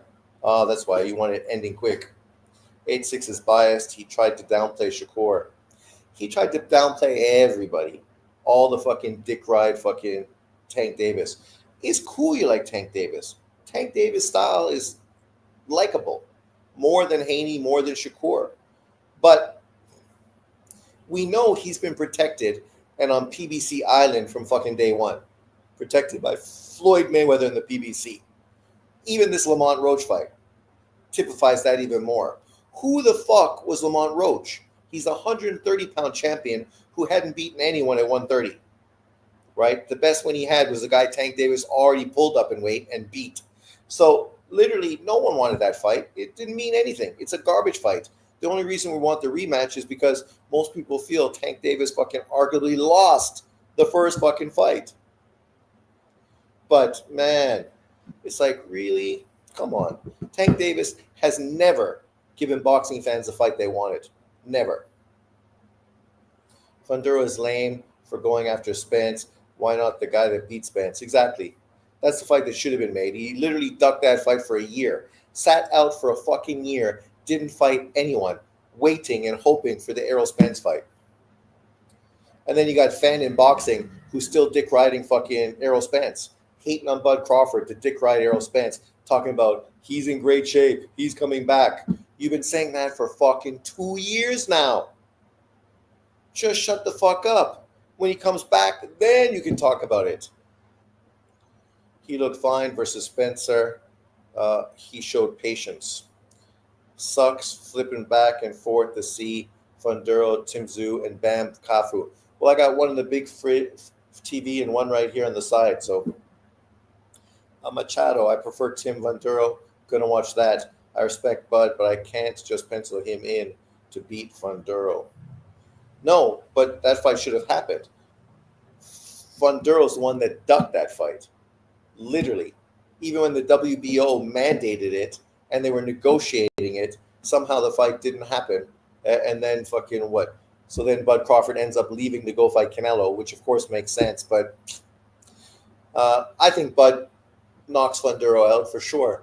But Fundora obviously is an intriguing fight because he's so tall and long.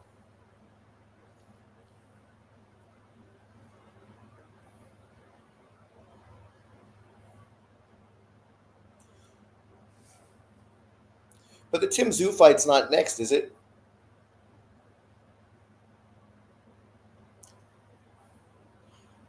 Bam Rodriguez. Texas, here is the two-division world champion, the powerful flyweight, the founding, undefeated legacy, and ring magazine, super flyweight champion of the world, Tszyu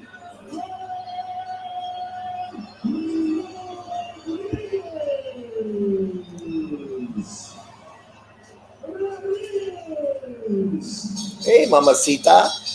Mamacita. You know, if people want to hate on Kenshiro, but dick ride Bam, and I ain't hating on Bam, I'm just putting things in perspective. When he beats Cafu, he's going to equal what Kenshiro has done.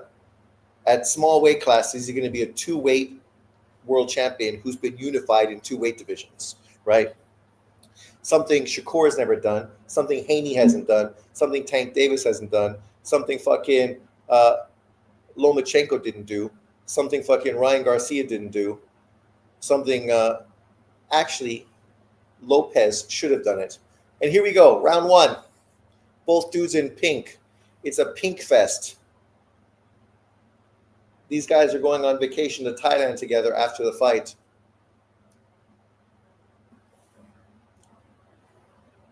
Cafu was lucky to beat Tanaka to win this title, so I can't imagine him really doing anything too unbelievable in this fight. Tanaka has terrible defense.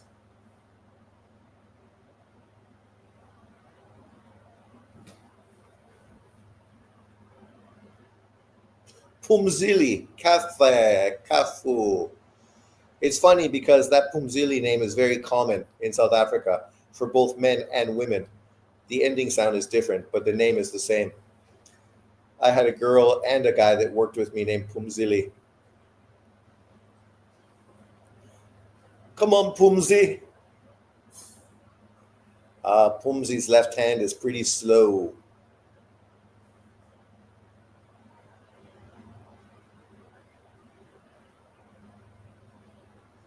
I don't know you want to be in the corner, Cafu. You're more of a boxer.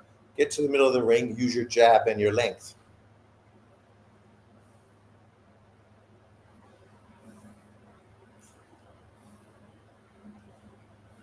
Now just think stylistically how much more problems this guy would have to a southpaw like Junto Nakatani, who's very long with fucking one-punch KO power.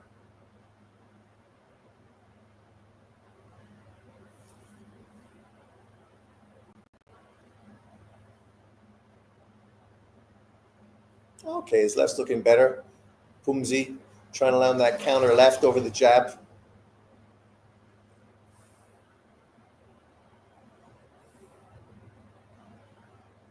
Oh, come on. I wouldn't really say that was a low blow. A jab on the belt line.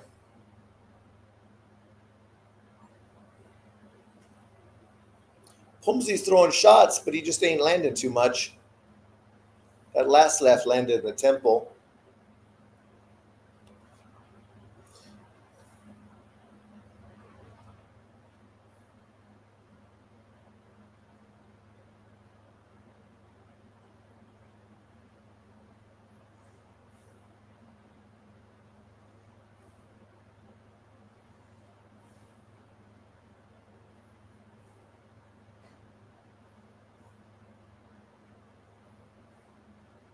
Tszyu. So far, this fight is pretty good. The Bam Cafu fight. Cafu's not really landing stuff, but he's game. He's throwing a lot of hard, fast left hands. But that was pretty easy Bam Rodriguez round. Cafu is a sitting duck. I'm not impressed with Bam until he fights someone with substance. Let's go, Tim. Bam already cornering him. I'm surprised that Cafu is letting himself be cornered so early. Usually those South African fighters, real long, right, and lanky, they like to fight behind the jab with a strong backhand and just control the distance. Usually good movers as well. But he's just backing straight into the corner, trying to land that counter left over Bam's jab. But everybody knows that's what he's throwing.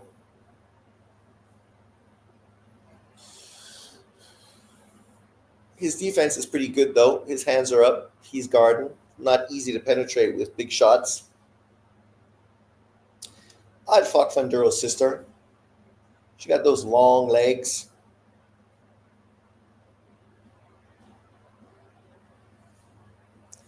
Here we go. Round 2. Let's see if Kafu can make any adjustments. Double up your jab, kid. Lead right hand from Kafu.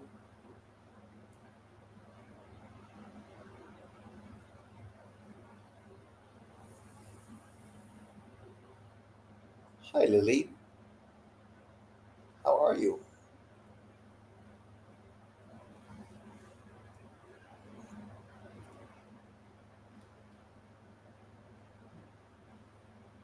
Oh, yeah, okay. What's wrong?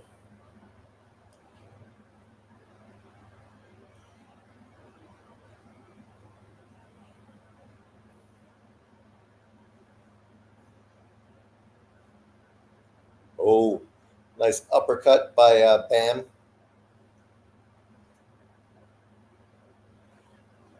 I could see Cafu might actually have a few different levels in his bag.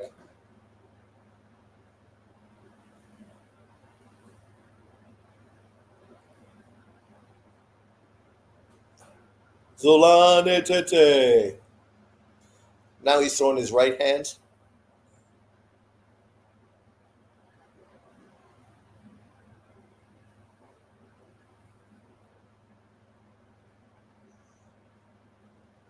Hi, what are you doing? Why are you molesting me?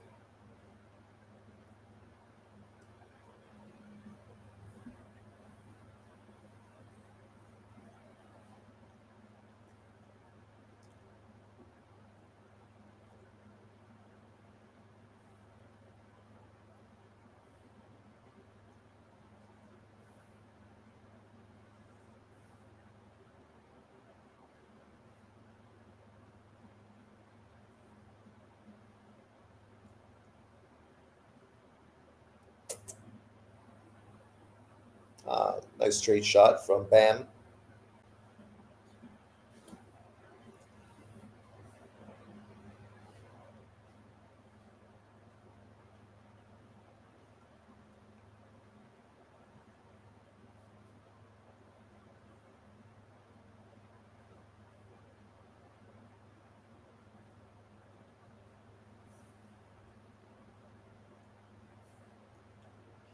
So far, it's been easy work for Bam, but Kafu looks dangerous.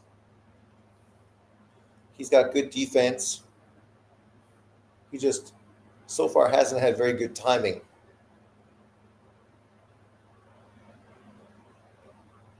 There you go. Nice counter right from Kafu.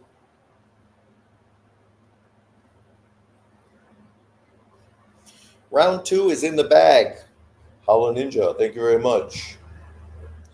Winner of Tszyu Fundora can fight Virgil on the Crawford Canelo undercard. Yes, let's make that happen if there's no serious injury to this fight. Well, that would be great, right? Because obviously they're trying to make the Boots Ennis Ortiz fight, but unfortunately, it looks like fucking my man is ducking Boots. He wants a tune-up fight. I like Fundora, but he deserves it. He chose to pick on Spence instead of Crawford. Usyk never stayed in the ropes like him. I don't think Crawford was ever interested in fighting Fundora. Crawford always had one eye on Canelo. Sean, who you got? I got Tim. I got Fundora by knockout. Bam by knockout. Fundora by knockout. Round 3. Bam Rodriguez. Let's see. So far he's landed punches, but nothing's really been too clean or shaken Cafu up. Cafu's thrown a lot of good shots, but kind of missed, or his timing just not really been too crisp so far. Now it's round 3. He threw more right hands the last round, but then once again he backs right into the fucking ropes to try to counter off of the ropes. Oh, there's a combination from Cafu, letting his hands go a little more. That's obviously what Bam wants, opportunities to counter punch.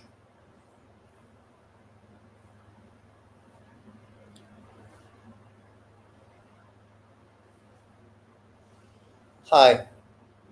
Calm down, Lily. We got 2 busy fights going on. Round 1, Tszyu, Fundora. Round 3, Bam Rodriguez, Cafu. Who's going to win quicker? And we're off.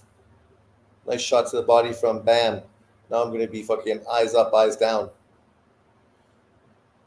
I just imagine, like we saw earlier today with Usyk and Dubois, that Fundora, who already beat Tszyu, is going to beat Tszyu easier the second time around.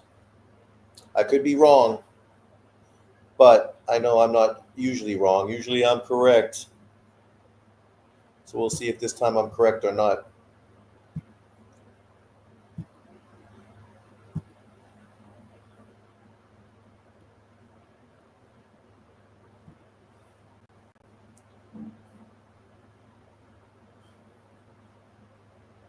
Bam is trying to find his way in. Ah, why are you so slow? Stop fucking freezing.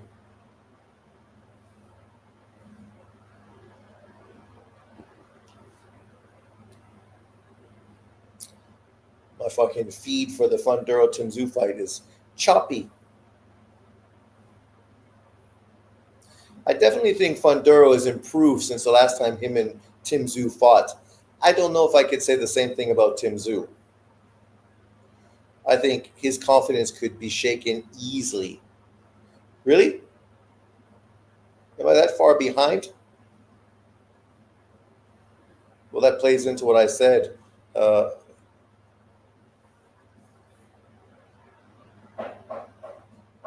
Oh, look at that. What did I say?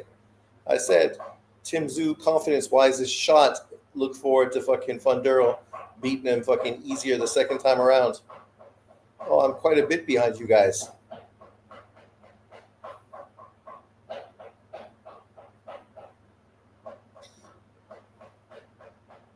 I just don't see how this was even a smart fight to make for Tszyu. You're fighting a guy that is awkward and long, who you struggled with the first time around. You got fucking destroyed by Murdazaliev, and then you came back against the bum-ass fucking opponent that didn't mean anything. Like, you should have came back and maybe fought Lubin or tried to put yourself in the position for the WBO title against a real young, untested fucking fighter.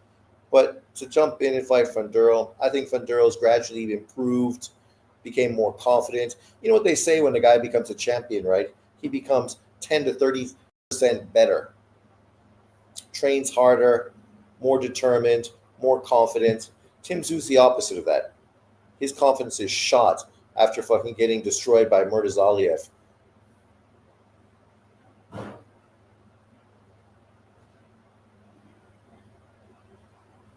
Yeah, they're cashing him out. Exactly.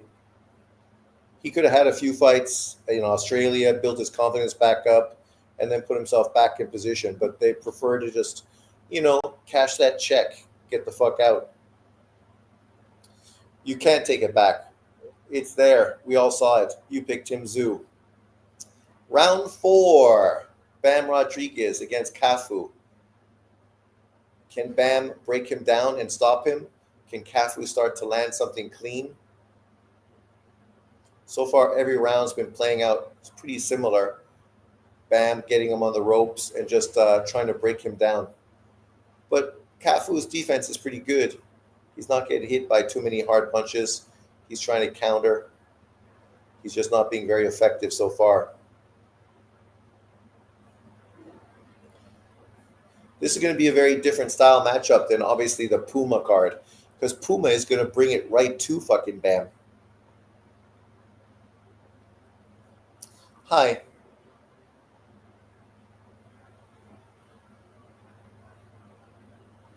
I would not be surprised to see Cafu catch Bam and drop him.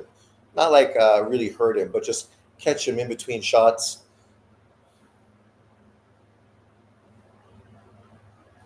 Tim is trying to get knocked out.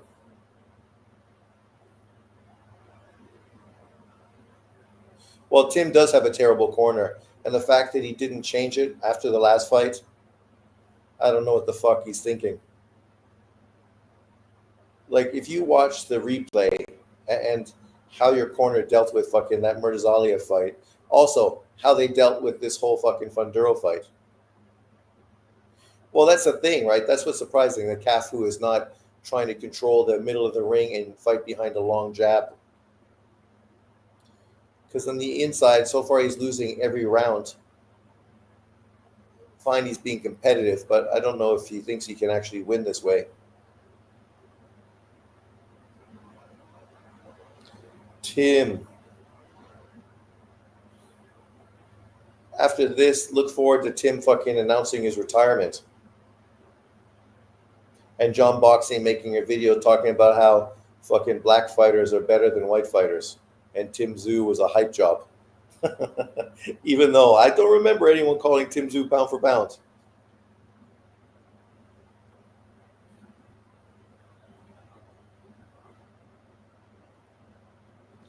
Well, when you're talking about Tim at 154, he was a real contender against all the guys there. But I don't know if people were thinking he was going to beat everybody.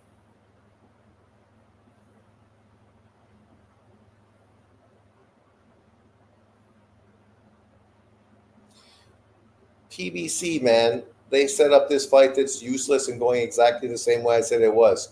Nobody needed to see Fundora rematch Tim Tszyu coming off of fucking destruction against Murtazalia. It's bullshit. And Pacquiao Barrios, again, all they're trying to do is fucking rob fucking casual fans with fucking $85 pay-per-views. Whereas this fight on DAZN is a legitimate fucking unification fight against two fighters coming off of good wins. Cafu beating Tanaka to become champion, and obviously Bam coming off of a great win versus Estrada.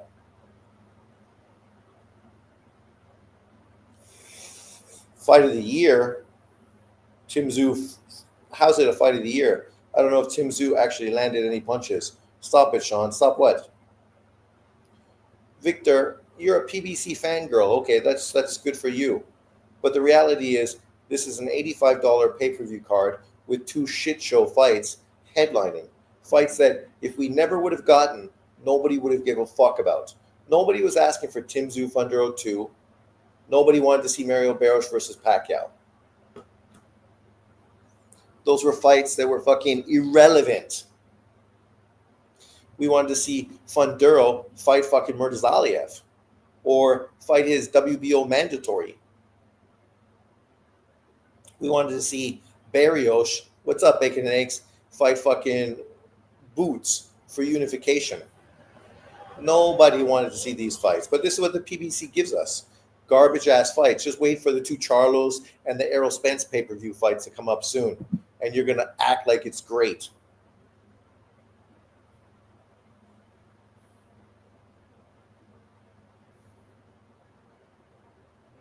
Tim ain't no bitch.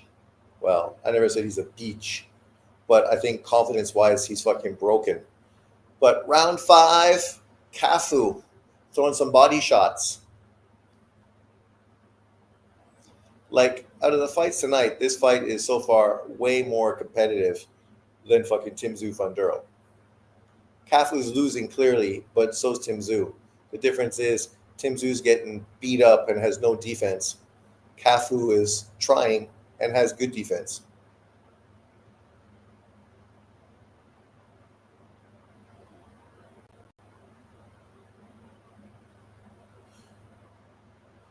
But that's what PBC, they just try to use that name fucking clout chasing, even though the opponents and fucking the relative relevance of fighters is no longer fucking even something that matters. Tim's legs are gone. Gone. After 3 rounds.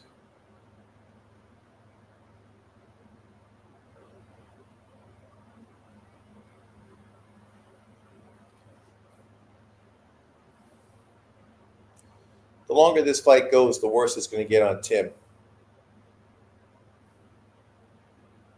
Come on, Cafu. Let those hands go, brother. Me brother, me brew.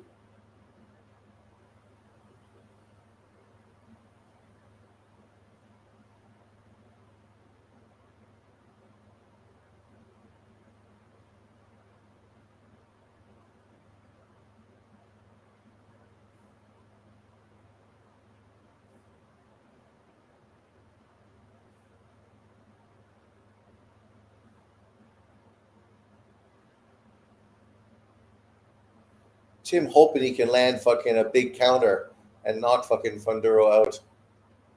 But that's like all he's fucking waiting for. Maybe I can land it. Tim never had good defense. What he was an aggressive, come forward fucking bomber.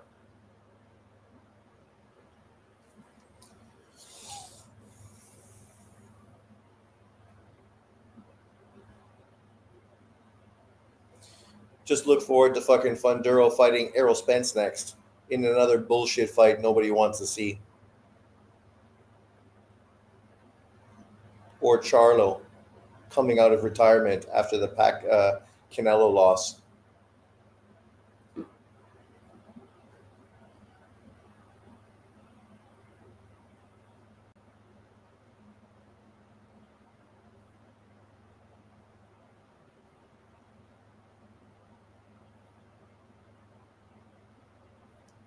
Tim's being bludgeoned. Why Tim circling to Fundora's left? The question is, why Tim doing anything that he does? Like, you've been training for a guy that's tall. You had a full training camp this time. And what was your game plan?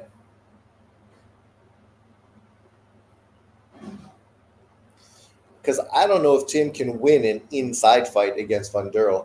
Like, even if he makes him miss off the jab, gets inside, lands a jab to the body, gets inside and starts throwing shots, is he going to not fucking get hit by an uppercut and fucking knocked out? Look at that. Short little shot from Fundora. Short shots. Tszyu, wide shots. Round 6. Bam and Kafu.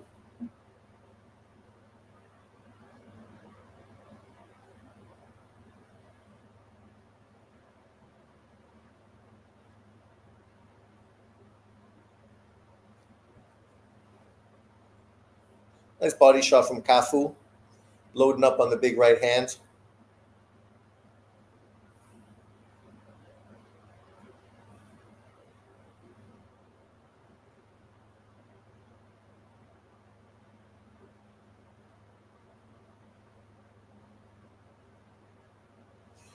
Well, Victor, it's not bad. What are you talking about?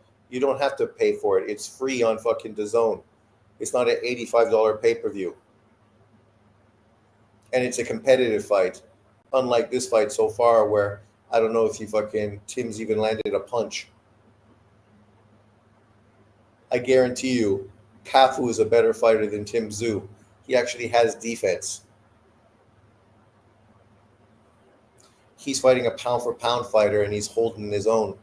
Whereas Tszyu's fighting a guy that's not fucking even close to pound-for-pound and getting his ass beat up.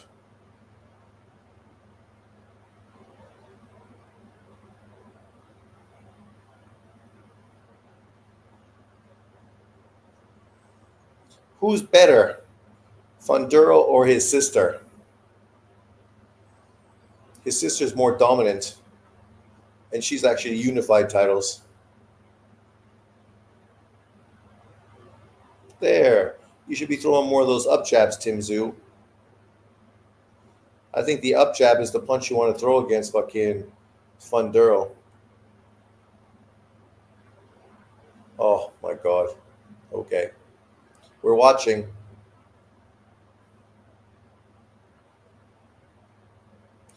Bam is having a hard time breaking Cafu down. A lot of his punches are deflected off of the gloves and arms. Fight of the year. Shut up. How can it be a fight of the year, Victor, when it's one-sided? Fight of the year means usually it's a back and forth fight where it's competitive and actually one fighter is winning rounds. In this one, only one fighter is winning rounds. Tszyu is yet to win a round.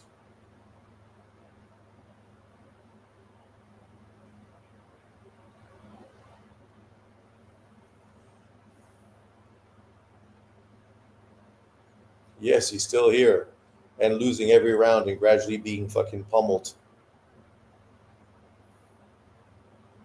Tell me this wouldn't have been a better fight if it was fucking Fundora unifying against Murtazaliev. Now that would have been a fight worth watching.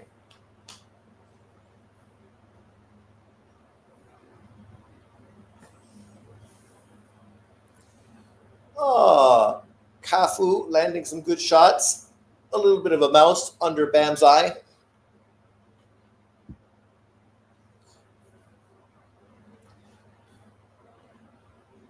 The irony is, Victor, you don't even want Tszyu to win. You're just clout chasing PBC.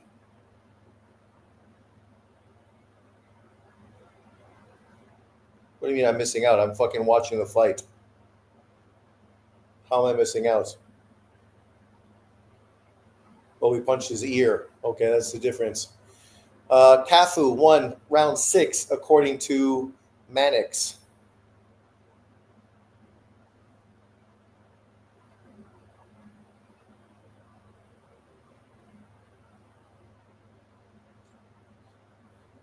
Holland Ninja, thank you very much. You're a prince. Someone from Bud Crawford's training camp said he was training with the 4-time undisputed t-shirt on. I'm sensing the same thing you're sensing, Sean. A 154 run. Australia rise for Tim. I got to admit. Yeah, that's good. They should, right? You should support your own. Round 7, Bam and Cafu is heating up. Cafu is starting to land some quality punches, targeting Bam's body with some good right hands.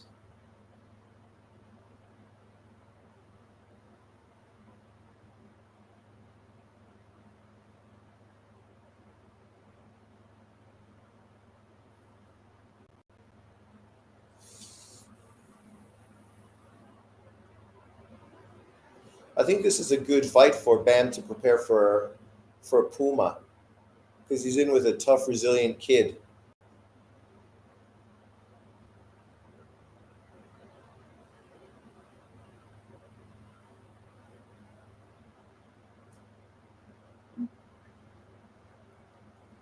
Oh, nice left hand from Bam.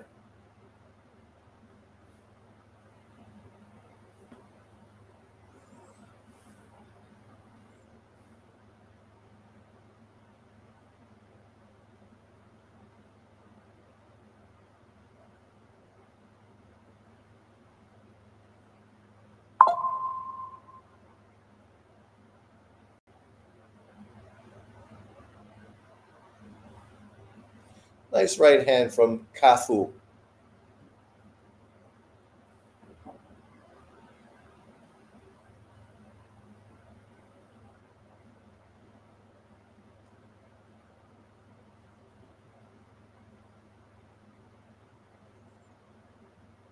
The Bam Kafu fight is good.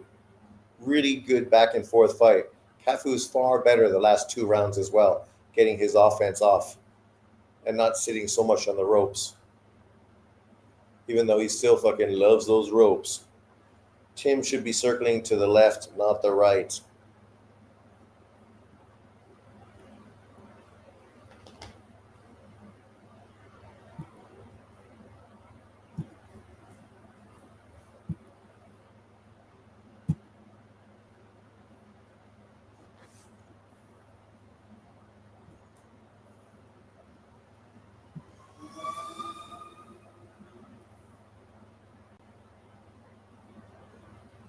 It is better because actually the other guy is actually fighting, landing shots.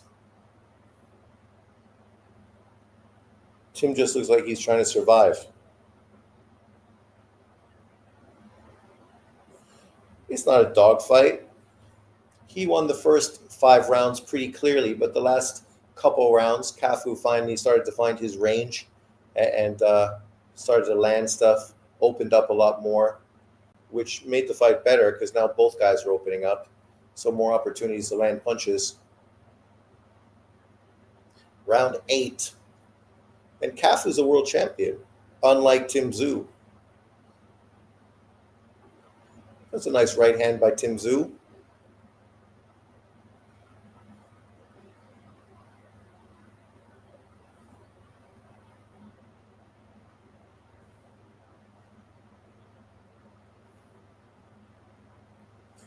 Give the guy some credit. Well, let's hope he fucking does something. I mean, what's the point of taking the fight, trying to become a champion, and not do anything? I don't hate on Tszyu. I just feel Tszyu's going to lose this fight, and I'm not surprised the way it's unfolded so far. They gave Tim 1 round. And now Fundora's opening up on him.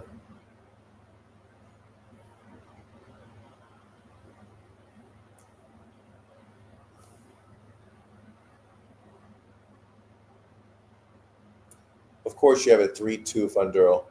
You're trying everything in your power to find ways to prop up Tszyu for the comment section. Don't forget the knockdown.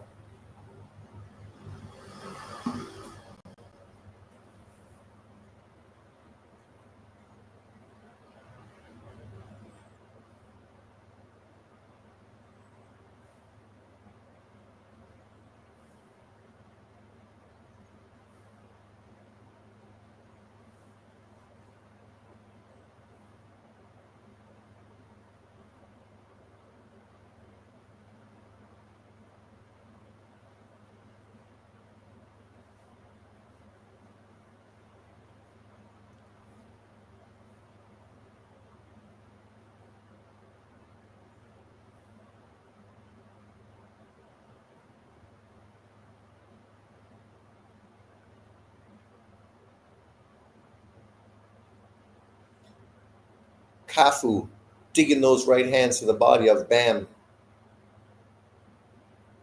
Nice counter shots from Bam. Fast 5-punch combination. Boom, boom, boom, boom, boom. Good body shot from Kafu. Nice angle from from Bam.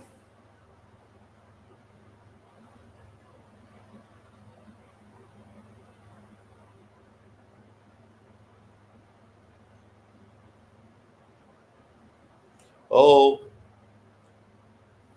Fundora's nose is bleeding.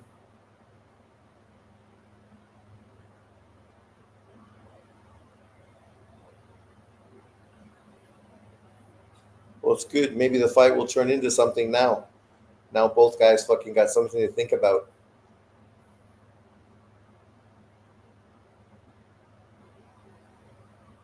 Even though this round is clearly a Fundora round.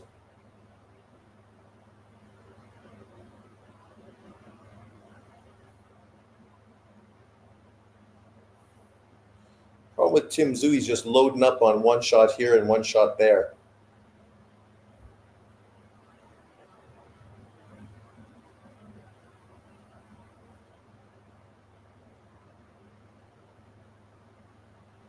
Five to 1, Fundora with a knockdown.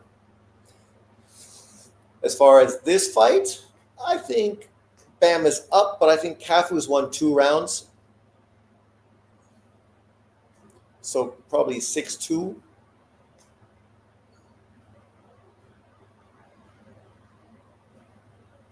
WBO, WBC, Ring Magazine on the line for Cafu versus Bam.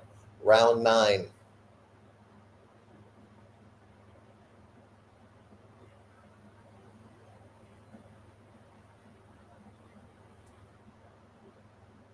The one thing you can say about Bam is he just fucking keeps working and he never looks tired. In round 9, he's still fucking moving, throwing fucking lots of punches, showing you why he's a pound for pound top 10 fighter.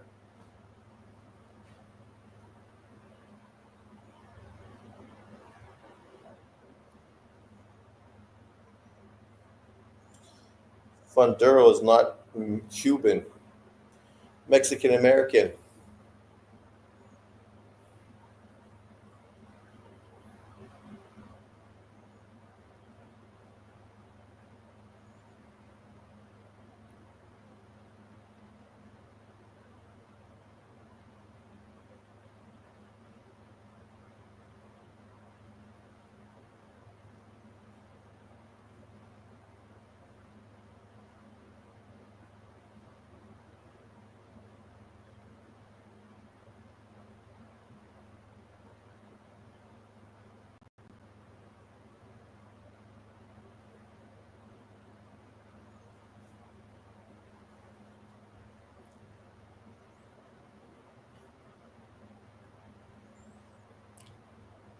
Oh, nice combination. Bam.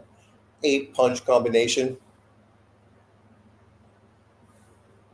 He feels like he's breaking him.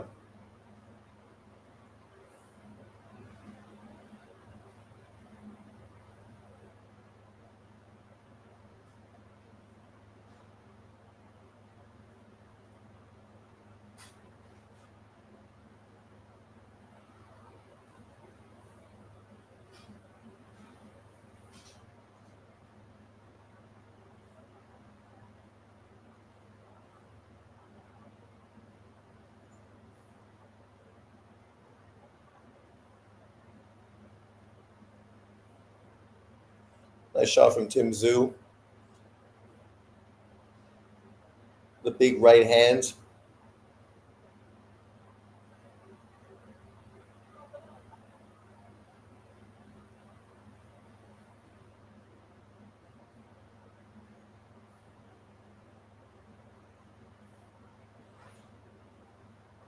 Fundora, I don't know why you're giving up range. You're just allowing Tszyu in fucking range to actually land some shots. What do you mean Bam's fight sucks? It's like non-stop action between two guys throwing punches. What sucks? What do you want to see? There's far more action in that fight than there is in this one, with Tszyu loading up for one punch here and one punch there. Neither guy throwing combinations except Fundora occasionally. In this one, fucking Bam's looking good, and he's in it with a good opponent. A world champion.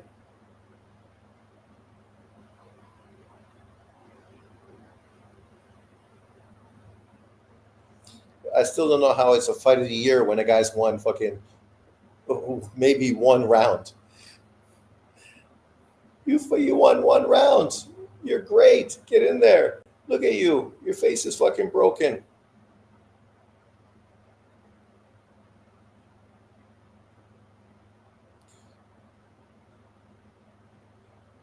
You say it's awesome, but for the most part, Fundora's winning every single round.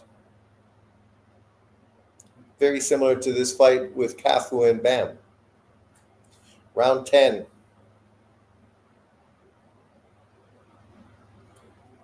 This round, at least Tszyu was more active and landed a few more shots. But a lot of that's because Fundora was in range. Well, I don't know if they could rob Manny. I think they'll find every reason to give him some fucking love.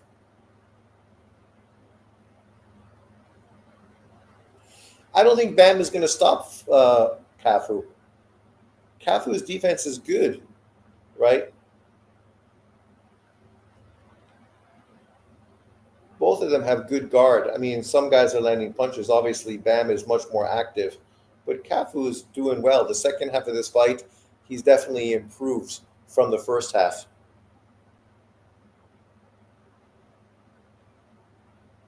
Of course, he said no mas. What did I tell you? Mentally, the guy is fucking broken. You say no mas, but yet you're still in the fight and you're actually more competitive that last round than you were the whole fight. But that's where you fucking say no mas. Like, you quitting there, buddy. It's like, why are you quitting at that point when you're actually landing shots?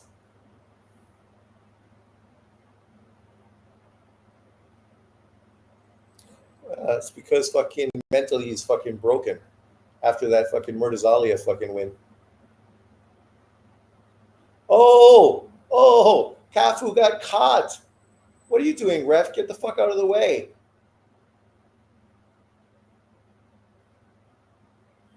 Ref, you fucking in the way, man. Louis Pobom. What are you doing? And you should give him an 8 count. What happened? They called it. They fucking threw in the towel.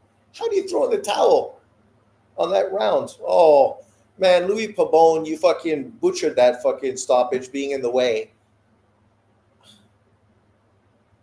Yeah, Tim got to retire, man. What's he going to do now? Just become fodder for up-and-comers. Murtazalia took Tim punch resistance away. He did. He took his soul. The soul taker had his soul fucking ripped out. I don't know how fucking they stopped that fight at that point. That's ridiculous.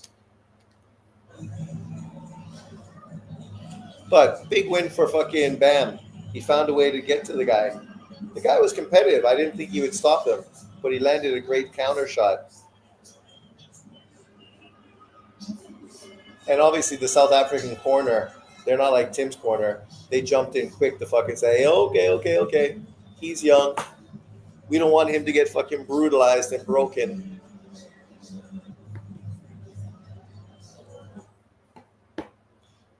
But there you go. How can you say this fight sucks as a boxing fan?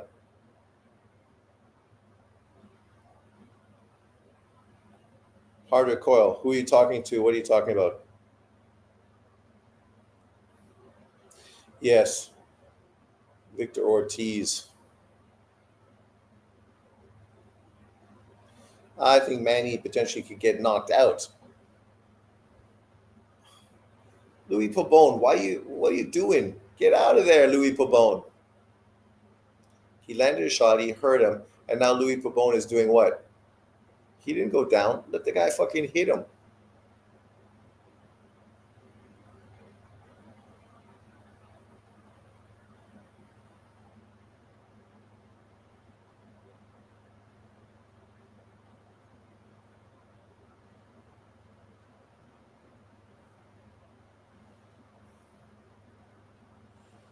He can't move down and wait. He said Bam fight sucked because he's just being a PBC dick rider and acting like everything PBC does is great. Like everybody knew Tszyu was going to get knocked out. Everybody. So this was no fucking big deal. Bam was in with a world champion, just unified titles in a second weight division against a game-hungry guy who's never been knocked out before, never got beat. Bam's the first guy to beat him, the first guy to stop him. Tim's last fucking fight, man, he got fucking murdered.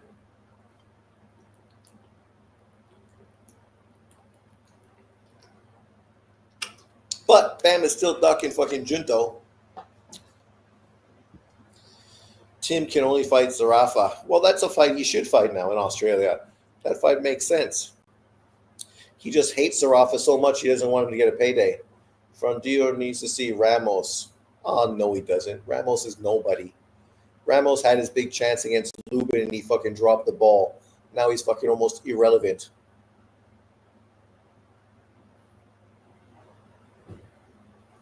On the verge of winning the fight, that one round before he quit, he was landing a lot of punches. But then he quit. Cafu.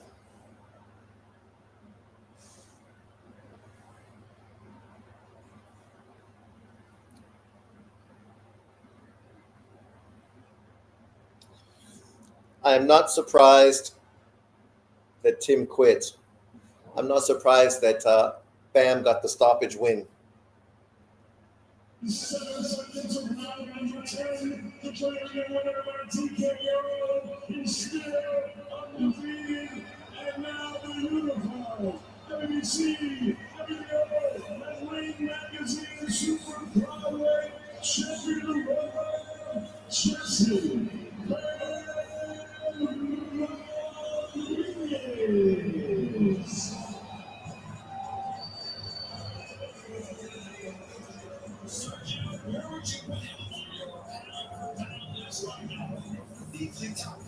5.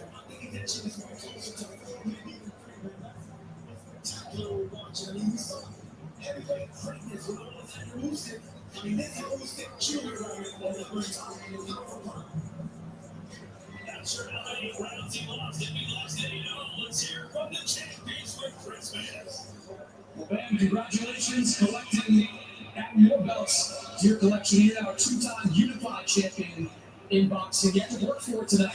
How'd you feel about that performance? I feel like it was a good performance. Probably my best performance up to date now. Against my toughest opponent, my toughest fight yet. All credit goes to Cafu. He was a tough opponent. A lot tougher than I thought he was going to be, but we got the job done no matter what. In what ways was he tougher than you thought he was going to be? He had better power than I expected. I knew he had power, but not like that. And all he didn't take a shot, right? He didn't stop. He was in it to win it. He had a good game plan. He had his teamwork 100%, I can tell. So, like I said, I'm not going to go to him. The Cafu came in during the week and was telling us that he was going to be aggressive in this fight, that he was going to take the fight to you. Went out and did kind of the exact opposite. Used every corner of the ring. Were you surprised by that approach?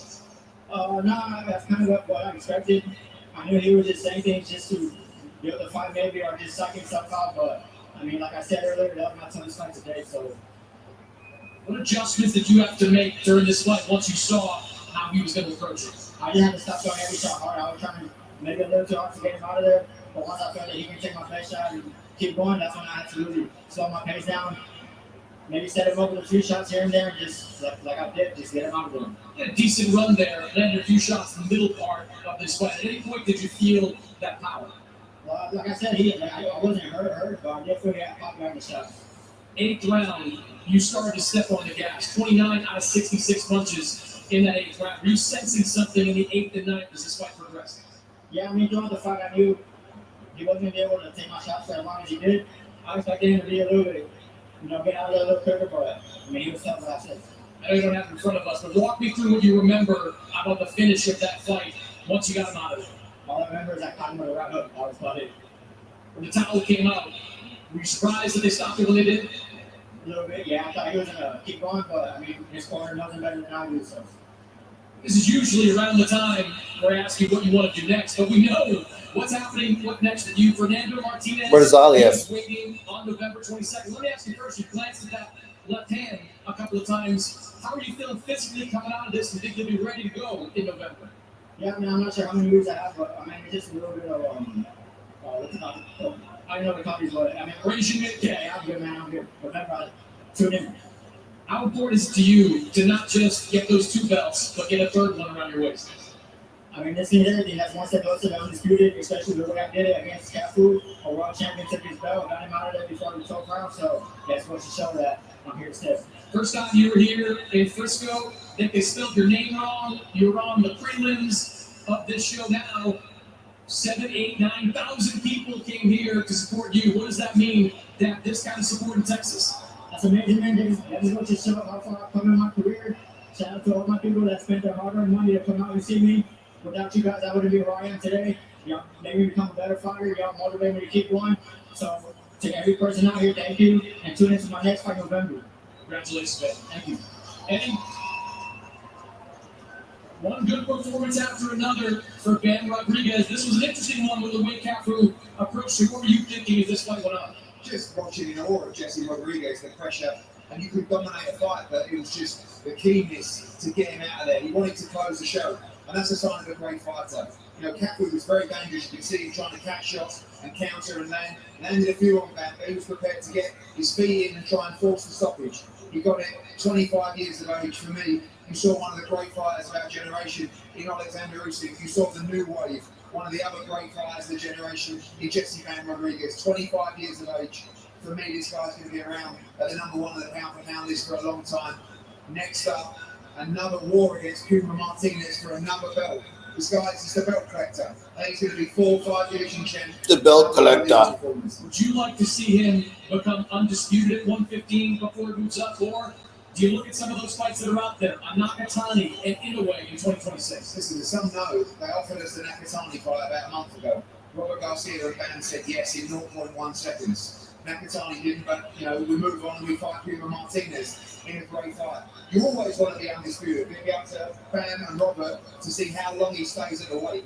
He's still growing his 25. So Junto didn't take the fight. You're going to see him around for many, many years. If Turkey Al-Sheikh is going to like what he saw tonight, How can you not? That's excellence personified. One of the great fighters, one of the great finishers. And Bam is a pound-for-pound generational great with many years to come. appreciate that.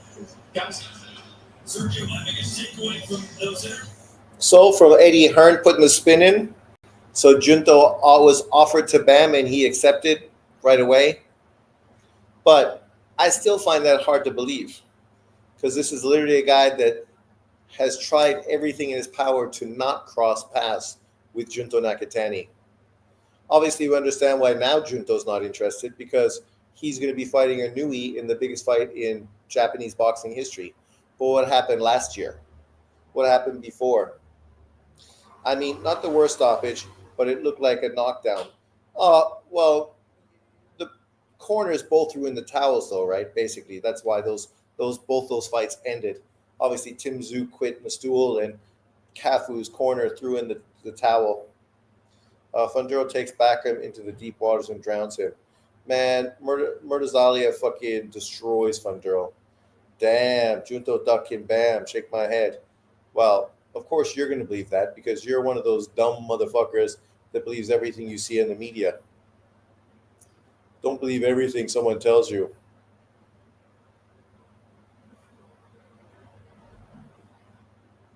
All I know is that fucking they were talking about wanting to unify titles and not move up in weight. And now all of a sudden they were offered the Junto fight and he turned it down.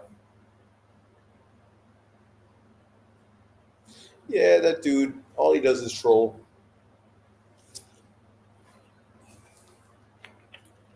But great win for Bam Rodriguez, 2-weight unified champion.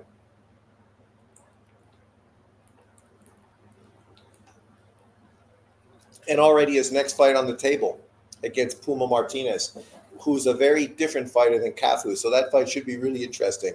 That fight easily should end fucking faster because he's an aggressive come forward dude.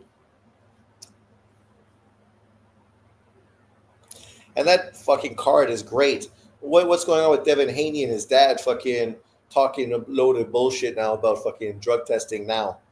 Like, sorry, dudes, the contract's fucking signed. The date's fucking sealed.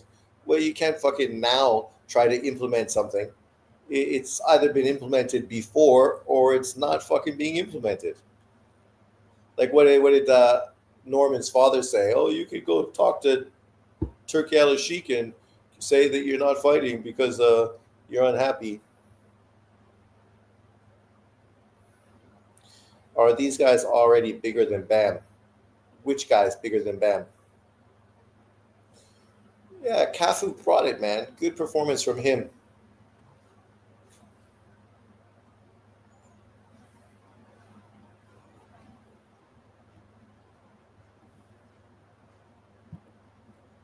And now we got Pacquiao. Manny Pacquiao.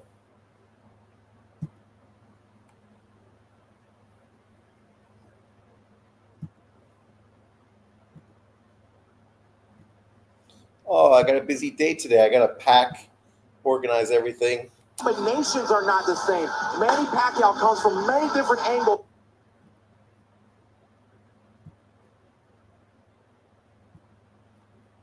Manny Pacquiao does come from many angles. Backroom is overrated, I think. Devin and Bill started becoming like Mayweather about drug tests, of course. But unfortunately, you're not the A-side. Like, literally, you're fucking chasing after somebody else's title. I mean, he's not obligated to fight you at all, right? If anything, he could say, okay, fuck you. We'll go fight somebody else. Currently, I have world champion contenders already in my weight division I could fight. I don't need to worry about your fucking dumbass. Like right now, who is his mandatory? Not that he's being forced to fight his mandatory, but currently Alexis Rocha is in number one position as Brian Norman Jr.'s opponent. So you could easily do an Alexis Rocha Brian Norman fight. on ESPN, boom, that shit will fucking, not ESPN, but Top Rank, easy peasy, man. And then you're going to have Lewis Croker fucking as champion probably for the IBF title. There's a potential unification fight, right? So there's no emphasis to fight Devin Haney. Obviously, you're going to get more money potentially fighting Devin Haney, but okay. And then 154 pounders don't agree with you. Laugh out loud. True, Backram, very one-dimensional. All he got is a hook like Ryan. Yeah, okay. That's why Charlo ducked him for fucking 3 years. If Charlo wanted fucking to come back, he could fucking chase fucking him to get his mandatory shot versus Backram or Zaliev, but I bet he won't. I bet he'll be more fucking interested in chasing a Fundora.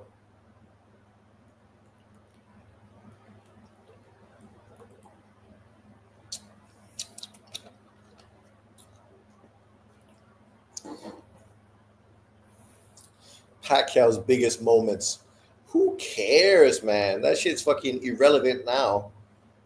The biggest thing going for Pacquiao now is he's 46 fucking years old. The dude's fucking a grandpa almost. Might be a grandpa. I don't know about his kids, but one of them could have a kid by now. His son.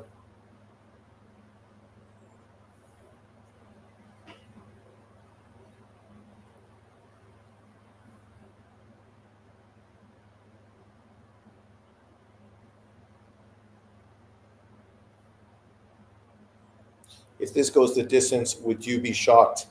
I would be a little shocked if it goes the distance. I'd have to give Pacquiao some real credit for fucking getting in good shape. And I'd have to be pretty dismissive towards fucking Mario Barrios, one of Devin Haney's best wins, one of Tank Davis's best wins. Turkey also said no more meaningless tune-ups and more competitive fights. Yeah, if you're going to pay big money, why are you going to pay for fucking tune-ups? Even Mike Tyson can't even do shit to Jake Paul at age 50. Well, Tyson wasn't 50. Tyson was like 50 fucking something. He was probably about 10 years older than Pacquiao. So there's a big difference between Pacquiao at 47 and Mike Tyson at 57. And I think, how old's Tyson compared to me? I think he's older than me. So I think he's like 59 or something. How old is Mike Tyson?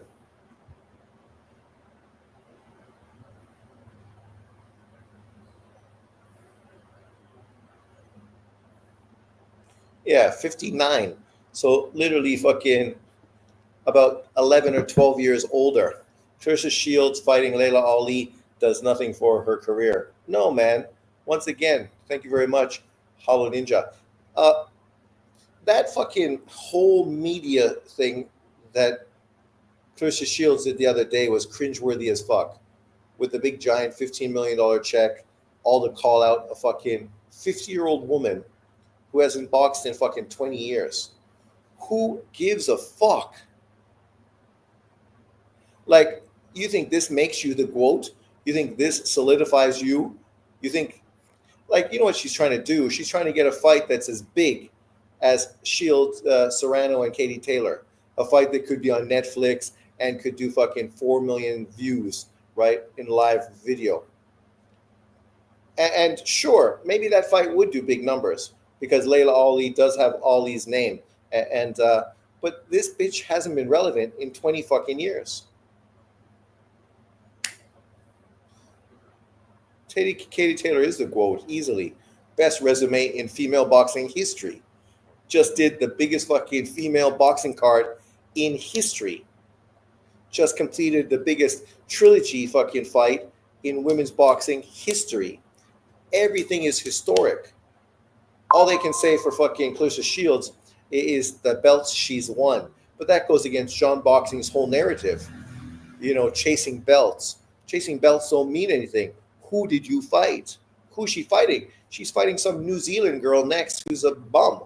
Every fight she's had, her last 3 fights, literally have been bums. She fought like what, a 46-year-old, 41-year-old to become the world champion. I mean, come on, man. She's fighting in a division where there's no fucking opponents. So she's fighting literally bum-ass opponents. Bum-ass opponents. And I ain't hating on her. That's just the reality. That's who she's fighting. You know, when people fucking criticize other people because of who did they fight? Junto Nakatani, who did he fight? Anui, who did he fight? Kenshiro Taraji, who did he fight?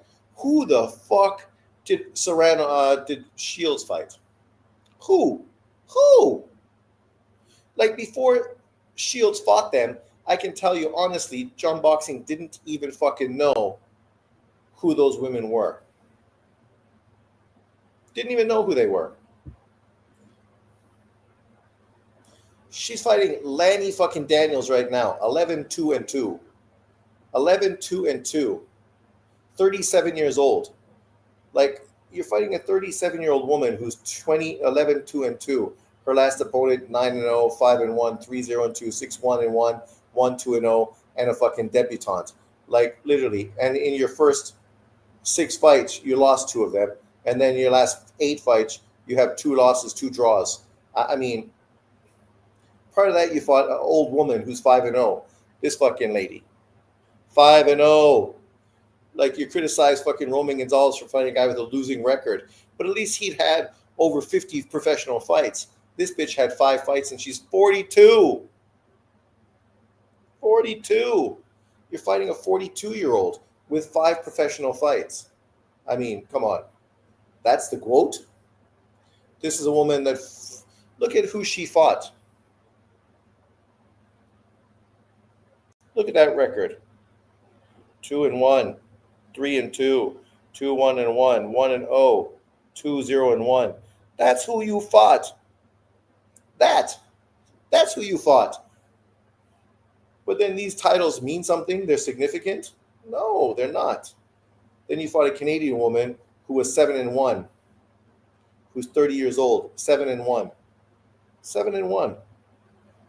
I mean, she got beat by a fucking transgendered woman in fucking Jimenez in 3 rounds. 3 rounds.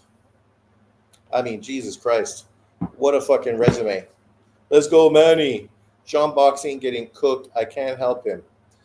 Shields fighting the who's who of her weight classes. Yeah, unfortunately, she's in weight classes where they're fucking all garbage. They made Loma the pound-for-pound king with 5 fights throw. Yeah, 5 fights with better opposition than that. His first 5 fights, he beat a fucking undefeated fighter that was 26-0. Got robbed by fucking Salido, who was fucking 40-something, with historically great wins on his resume. And then 3 other fighters with good records who he destroyed. And he was top pound for pound. Shields is ranked in the pound for pound. She's just not the best woman of all time. And Loma schooled Haney. Yes, he did. I mean, I ain't trying to hate on Shields. It's just when people fucking give her a pass, but then use the same fucking blaxploitation type of narrative to criticize fucking Asian fighters and Eastern European fighters and Mexican fighters. It's like, no. You got to keep that same fucking energy, buddy.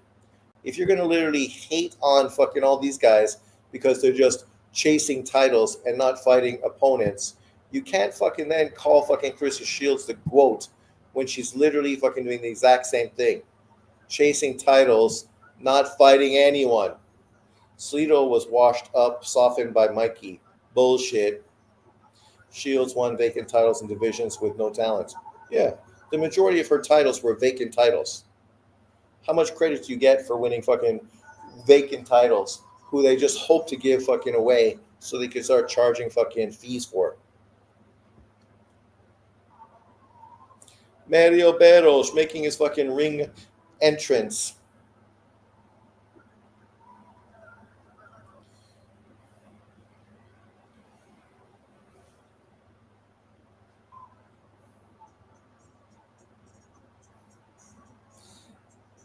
Shields is a classic example of getting her hands on some hardware.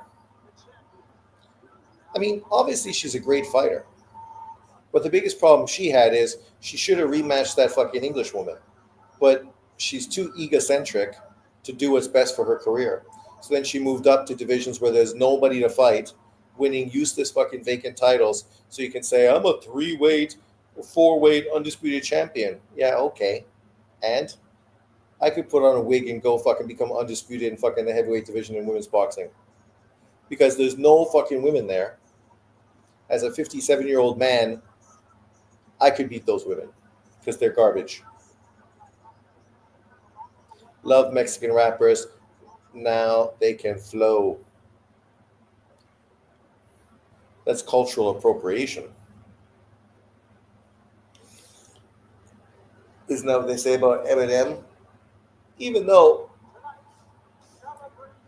when you take a genre and then you use your own personality in it, it's not cultural appropriation.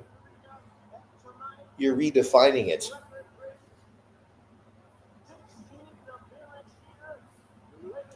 Look at Pacquiao for his first big fight in America.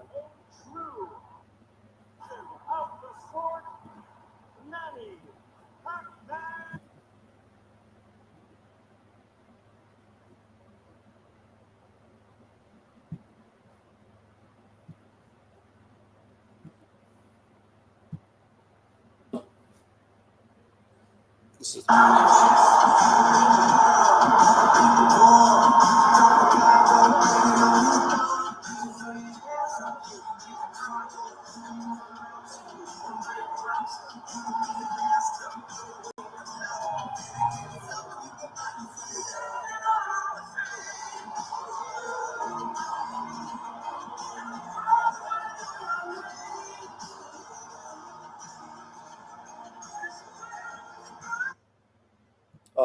YouTube. They're going to lose it. Let's go, Manny. Race talk should be a thing of the past. It should be. Great athletes do great things, regardless of their race, nationality, and any of that other bullshit. Pacquiao, great athlete. One of the best fighters in history. Doesn't matter where he came from. Doesn't matter what race he is.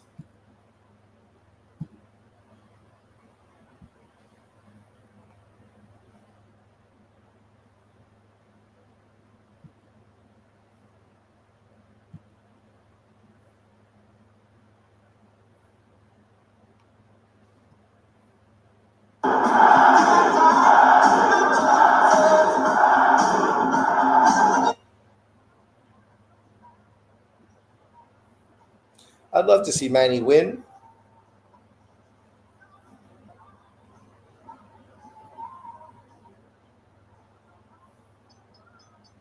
Every time Manny wins another world title at this time, it just fucking pushes him above Floyd Mayweather in the best of all time. On Prime, featured attraction of the evening, brought to you by MP Promotions, along with TGB, and sponsored by DraftKings Sportsbook. The crown is yours. And also brought to you by Universal Pictures, Nobody 2, only in theaters August 15th. This bout is sanctioned by the WBC President Mauricio Suleiman, along with the Nevada State Athletic Commission. The chairman is Dallas Hahn, Executive Director Jeff like Floyd Mullen. fans. Our three judges.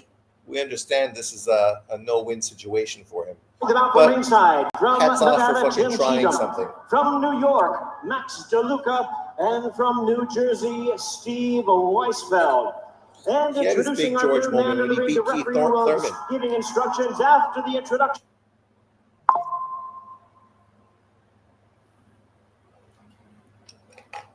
What's with these fucking terrible feeds?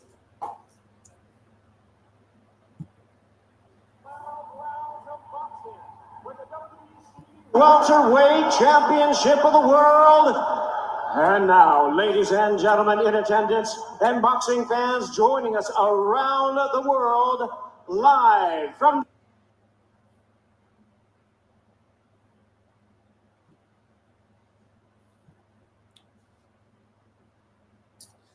listen to Daniel. So a 46-year-old fighter fighting for a world title, even though he's already a Hall of Famer, what's the significance? If he loses, do you think fucking that ruins his legacy? He's already in the Hall of Fame, buddy. If he wins, then fucking Floyd Mayweather fucking Flomos like you are going to have a hard time justifying Floyd having a better career than Manny. Manny at 46-year-old becoming a welterweight champion for what? The fourth time? Beating Keith Thurman was significant already. To do it now, fucking Floyd Mayweather fans gonna fucking have a hard time fucking swallowing that. Ladies and gentlemen, please welcome boxing's pride of the Philippines. Well, that's why I did not pro this fight. The funny thing is, Daniel, you're probably a PBC shill and fanboy.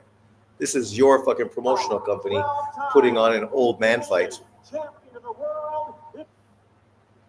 Pacquiao's done way more in boxing than Floyd has. Sorry, that's just the reality.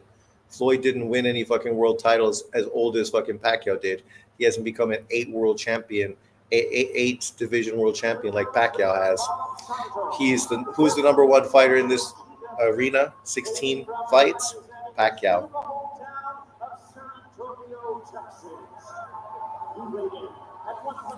All the Floyd fans retired from boxing once Floyd retired. They no longer have YouTube channels. They just come and troll.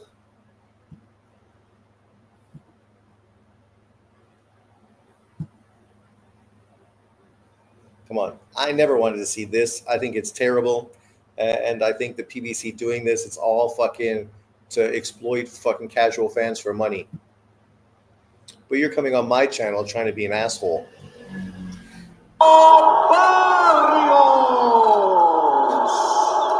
Mario is Mario. Once again, here's our referee in charge. Now to give instructions, Thomas Taylor.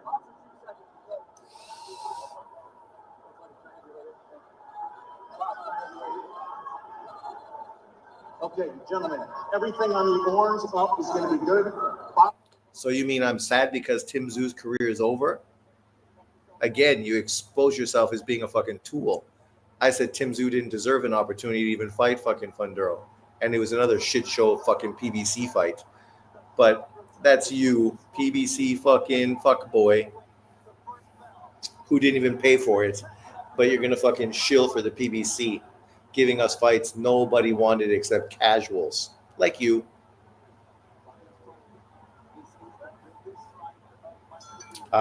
Past his legacy. Round 1. Let's see if fucking the 46-year-old has anything in the gas tank. I don't expect that he does, but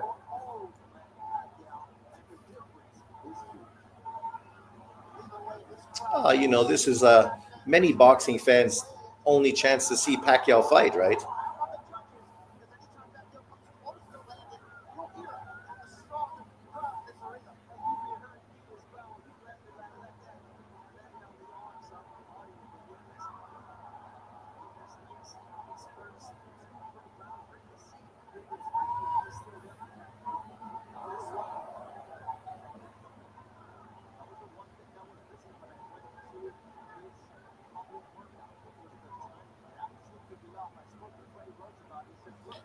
Only problem I have is Manny wins this, then they're probably going to do a Tank Davis Manny Pacquiao fight, or try to do an Errol Spence Manny Pacquiao fight.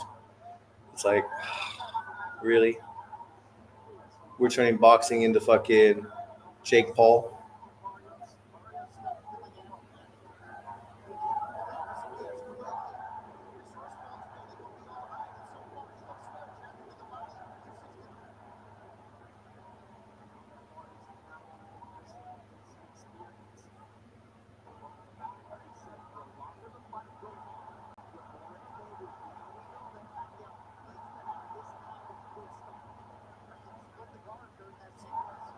Oh, nice shot from Pacquiao.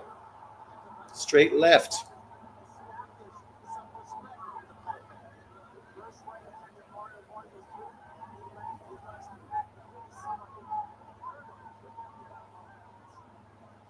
Barrios cannot afford to lose to a 46-year-old fucking Manny Pacquiao.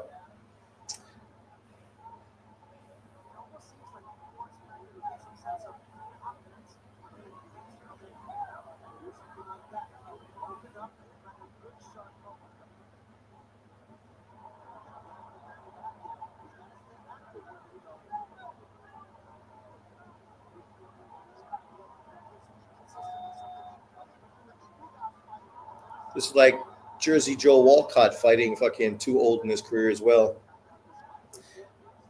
Still smart, experienced, but just old.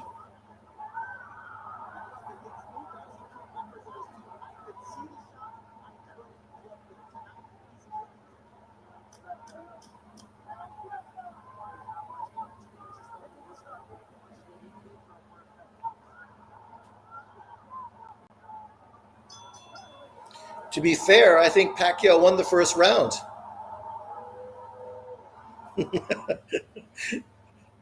Right there, that's fucking something. 46-year-old Manny Pacquiao, round 1.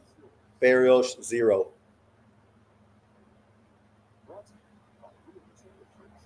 Nobody 2. That was a great movie. Sleeper movie. Nobody. And now Nobody 2 on vacation.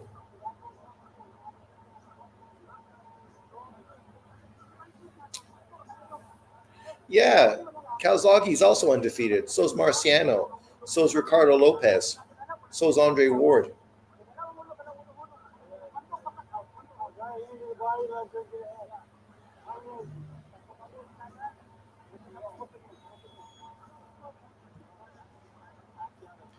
Fucking Freddie's still hanging on, eh?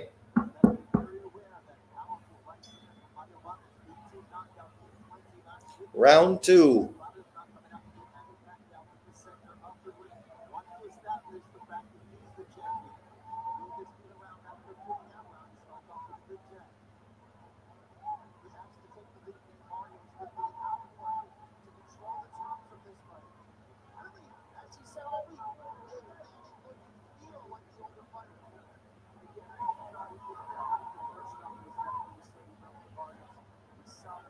It must be hard to type, silly ass, with Floyd's fucking dick in your mouth.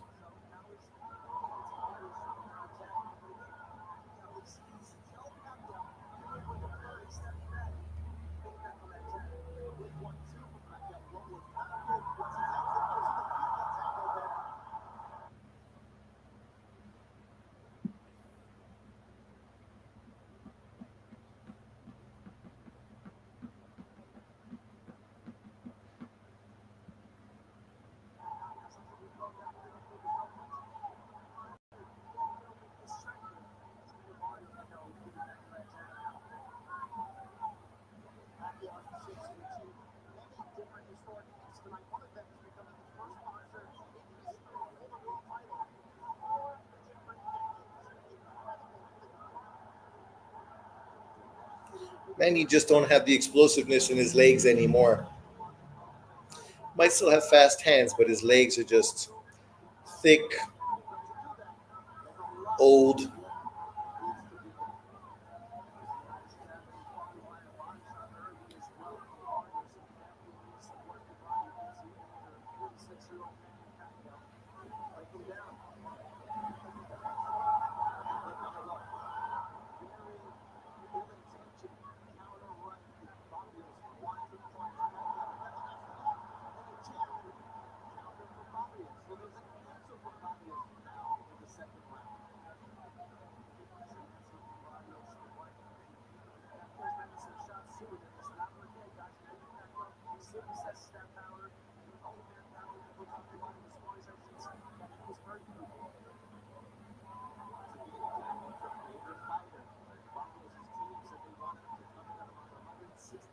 Me, yes, I'll watch the Usyk fight. I didn't watch it before, so I'll watch it the first time.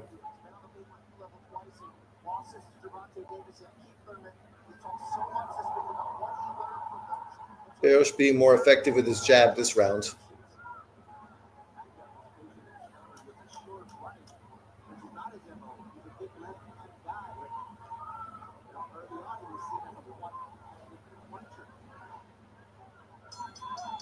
Round 2, Mario Barrios, 1-1. And the wheels are falling off. The wheels on Manny fall off, fall off, fall off. The wheels on Manny fall off all around the ring. You know, as the longer this fight goes, the more fucking Barrios is going to get into a groove and the more Pacquiao is going to be exposed as old. Guy hasn't fought in 4 fucking years. Whose fucking idea was this fight?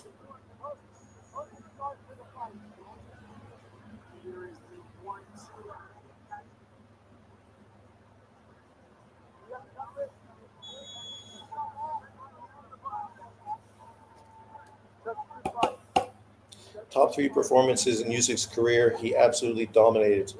If Barrios carry Manny out of respect, I don't think he is, not at all.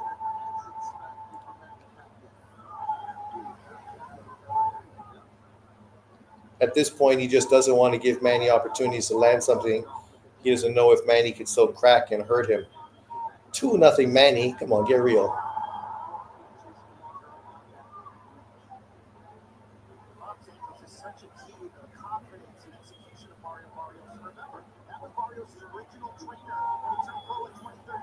Yeah, you got to hit more of those lefts to the body, Manny. Potentially that fucking opens up the big hook to the head and potentially slows fucking Barrios down.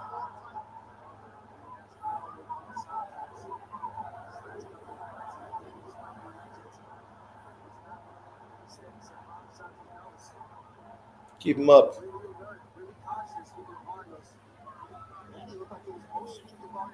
I'm an old man. My balls hang low now.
Barrios round 2-1 Barrios.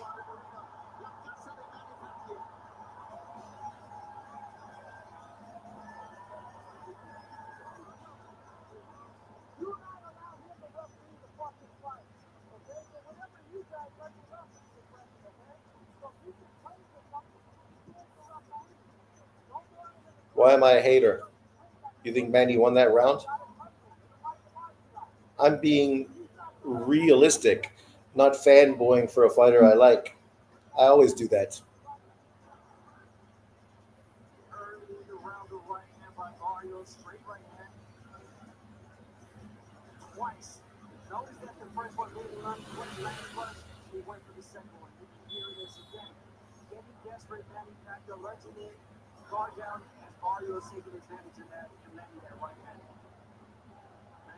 Pacquiao still draws a crowd at age 46.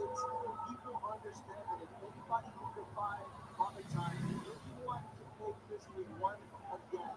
It's the man in the black trunks with the orange trim. The man you know by just one name. That's how you know an athlete is made it. If you're Pelé, if you're Maradona, if you're Cristiano, well, you hear the name Manny or Pacquiao. What do you mean watching history? Watching Pacquiao lose to fucking Mario Barrios is far from history. Hold on here. One of those stiff jabs here from Barrios looked like it snapped the head of Pacquiao back during that sequence. Yeah, he kind of shook him up a little bit. And you acting like this is something worth fucking talking about.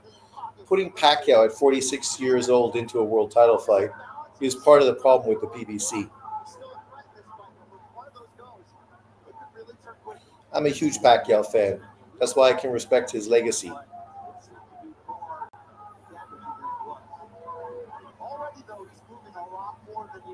If you would have put Manny Pacquiao in Saudi Arabia against Amir Khan for a big money fight, that I'd be like, okay, I get it. It makes sense. But a world title fight?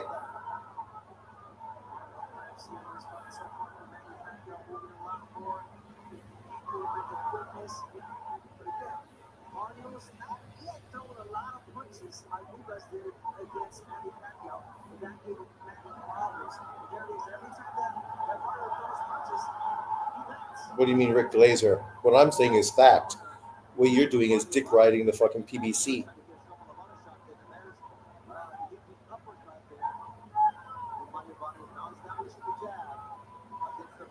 And ironically enough, you didn't even spend $85 for this fight, yet you're so fucking excited by it.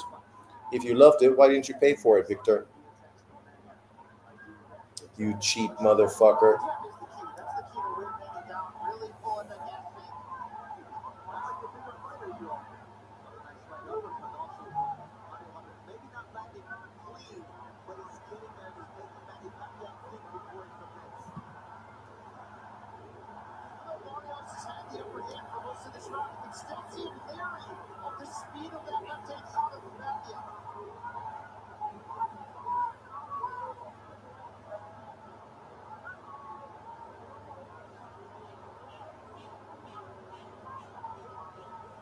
Straight back to the body from Manny Pacquiao. That's not straight down to the face from Manny.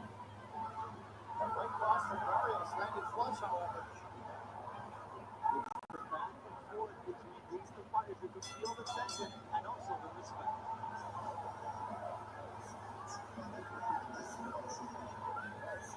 He's old and rusty. I don't know about crusty.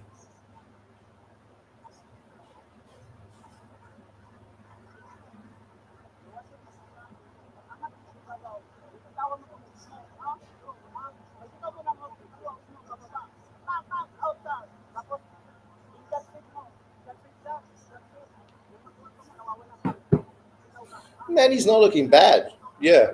Like, that's why I'm still watching it, because this hasn't been quite like Mike Tyson versus Jake Paul, which was just hard to watch and hard to fucking cope with. I hate to see someone I respect in a fight where it's just fucking terrible. Hey, Joe Coy, you also shouldn't be fucking putting your fucking God in this position.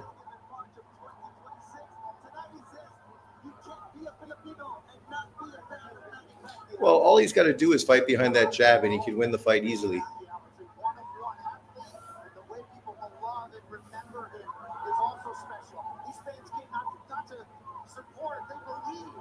I don't even know what that means.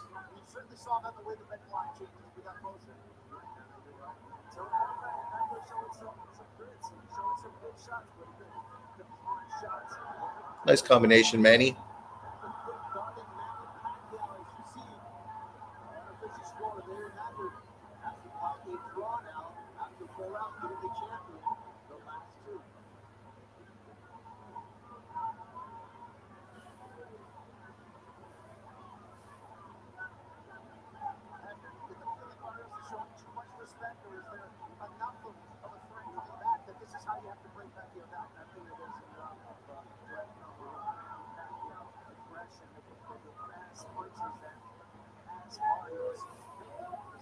I just don't know if he's got much power in his shots or it's mostly just fucking arm punches.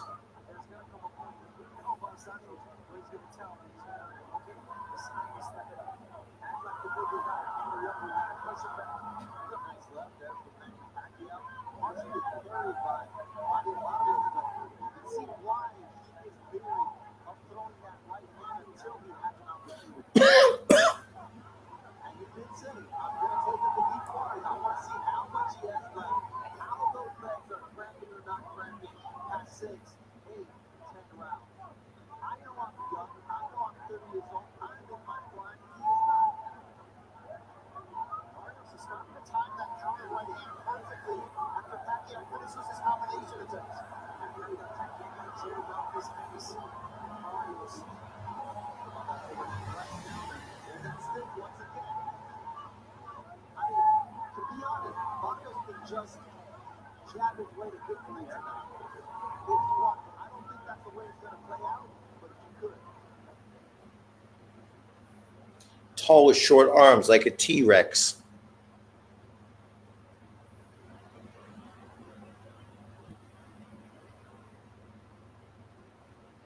Yeah, Barrios obviously is sharper.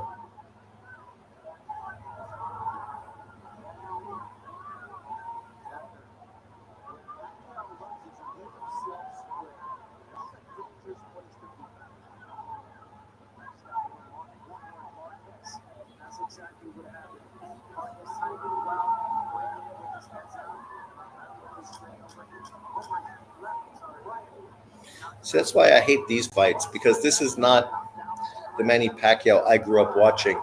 Explosive, offensive, fucking dynamo.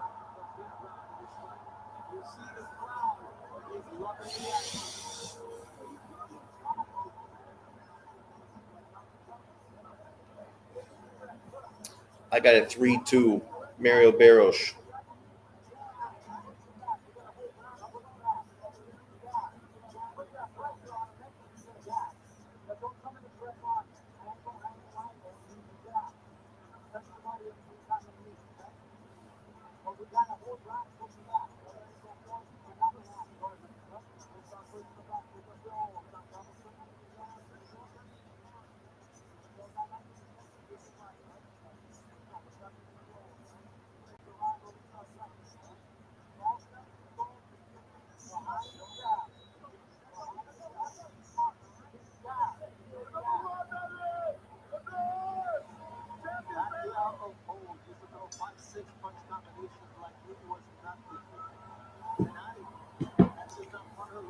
So far, the fight's been pretty competitive.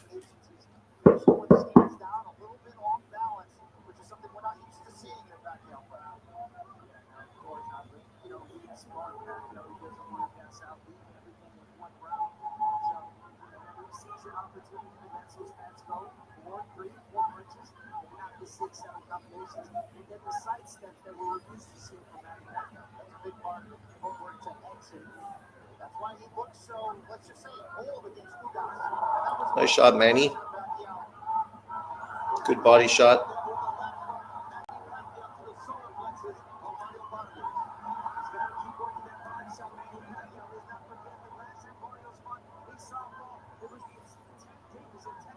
I wonder who Pacquiao was sparring to prepare for this fight.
That's it. You got to fight like Leonard against Hagler. Throw those furies to try to steal the round.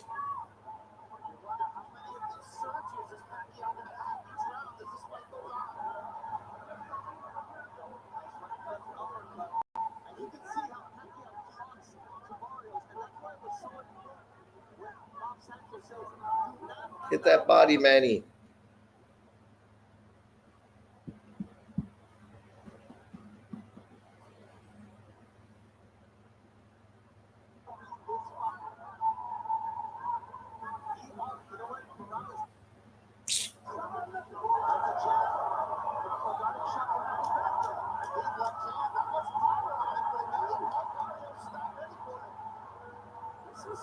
Oh, good counter shot from Barrios. To be fair, I probably have to say it's 3-3 after 6 rounds. 3-3 after 6. Barrios landed some good shots there, but I thought Pacquiao pretty much was winning the round for the most part. Well, that's what Manny got to do, right? Throw those combinations, man. Steal fucking rounds.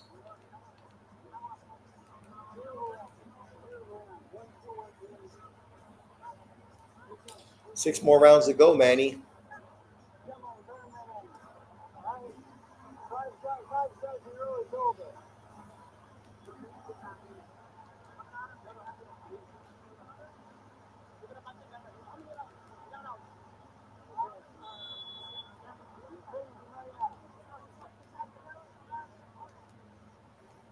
It's a party inside the MGM Grand Garden Arena. Manny Pacquiao's record 16. Round 7. He's had some success. He's had forgettable nights as well. Joe Usyk at the big weight wanted off this fight. What do you perceive? Well, of course he will. But if it was Errol Spence that was beaten on fucking Mario Barrios, you talk about fucking Spence being better than Gennady Golovkin.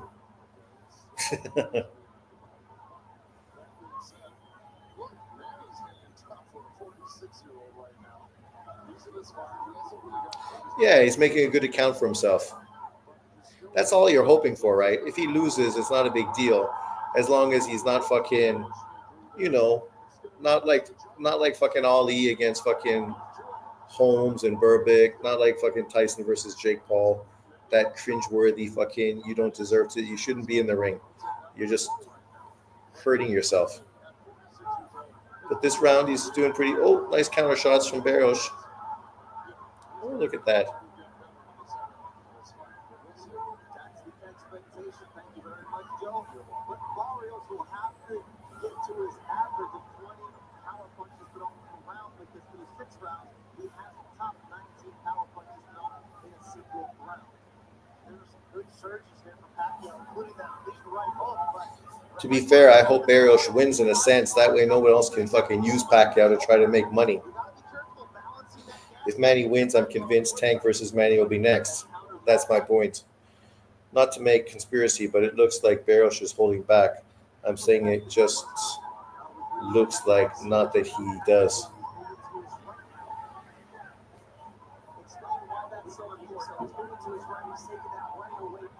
Well, people will say that,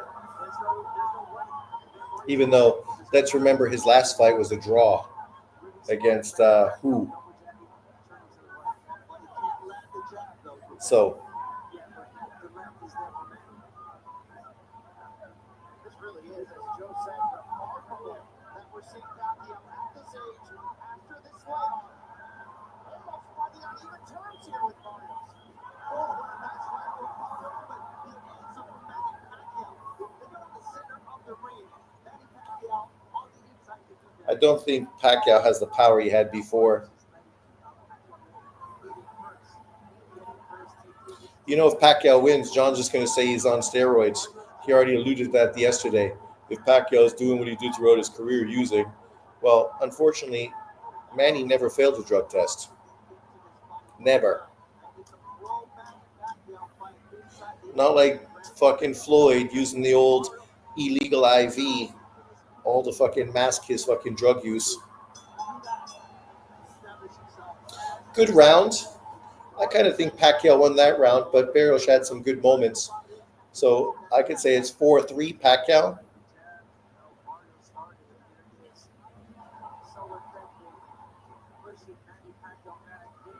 Well, that's the thing, right? Manny Barrios is genuinely shit. Manny's power gone, but speed's still there. Yep.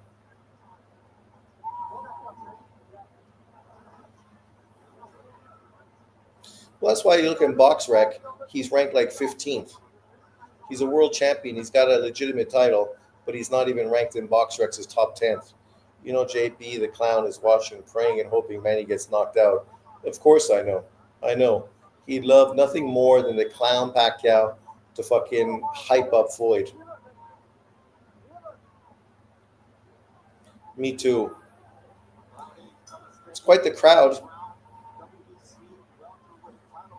Gotta love that camera angle. That shit was fucking dynamite. That shit was super fucking cool.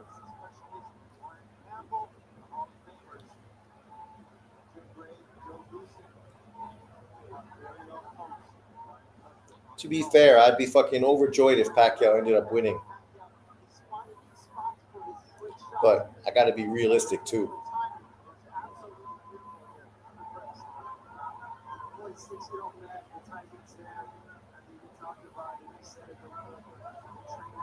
We don't need that fight. Nobody needs fucking Manny Floyd too. Ah, Barry Hazard got it scored the same as me.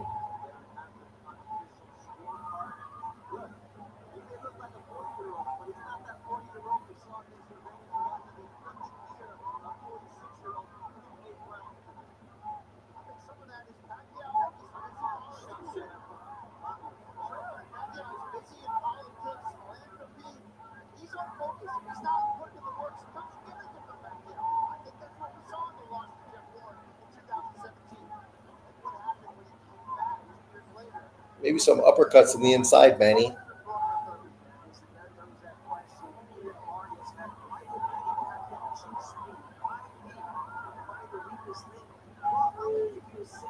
Depends on what shape they're in.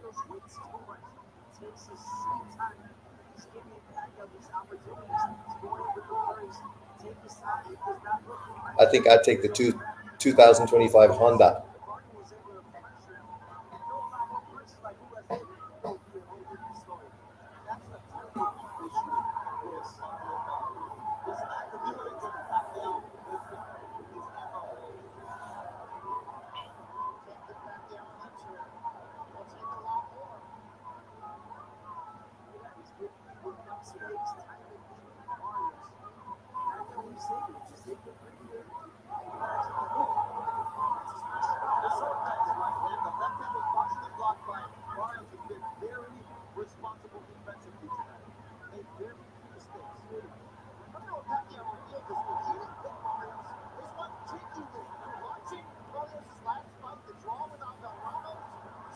Manny's game, I'll give it to him.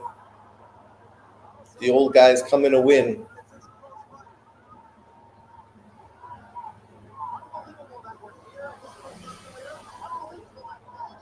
Yeah, he's just fighting like he always does. Oh. Get back, he'll get the knockdown like he did against Thurman. Oh, well, you got to give that round to Pacquiao the way he fucking finished that round off. Jesus Christ. Good fucking aggressive fight, Manny.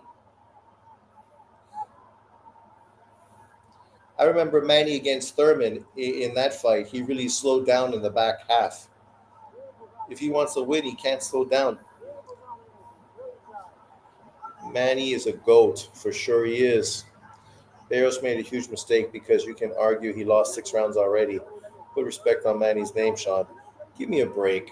I love Manny. Manny's my favorite fighter of all time. But it doesn't mean I have to like him coming back fighting at 46 years of age, all potentially to fucking ruin his legacy. If he wins, I'll be fucking super stoked. I've been to Pacquiao's house in fucking General Santos. Hey, there's the daughters and the mom. The son fought today on the card, didn't he? She looks good, considering like she's fucking 45 years old. Round 9. If you win this round, you've been to Putin's house, you're lying. I've been to Pacquiao's house, but mostly his gym. Obviously not in his house.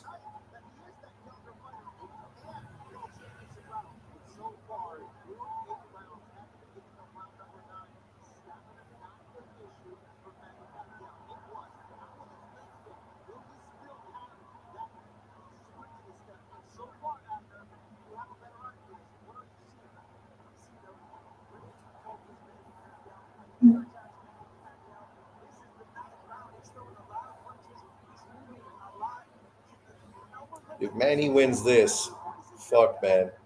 Fighter of the year, fucking easily.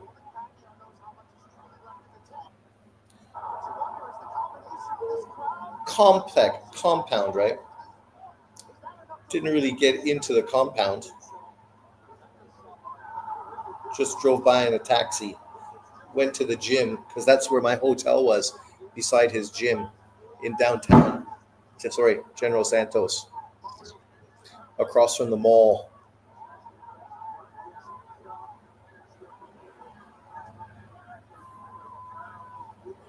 I think fucking he's getting in fucking Barrios' fucking head.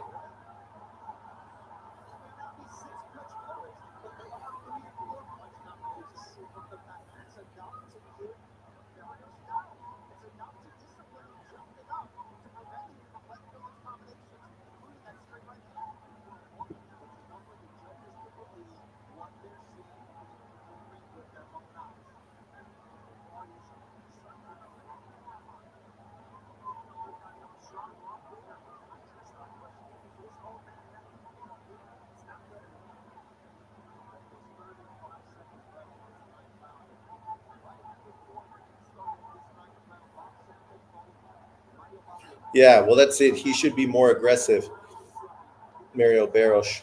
But he's always that kind of way, right? Safety first type of fighter.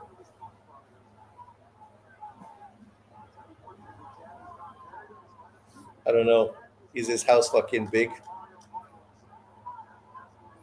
It's a palace in the Philippines, man. Living like the king. Let's go, Manny. If Manny pulls this off, the LDBCQ will hate on him with a passion. Well, they actually use it because they're pro PBC, right?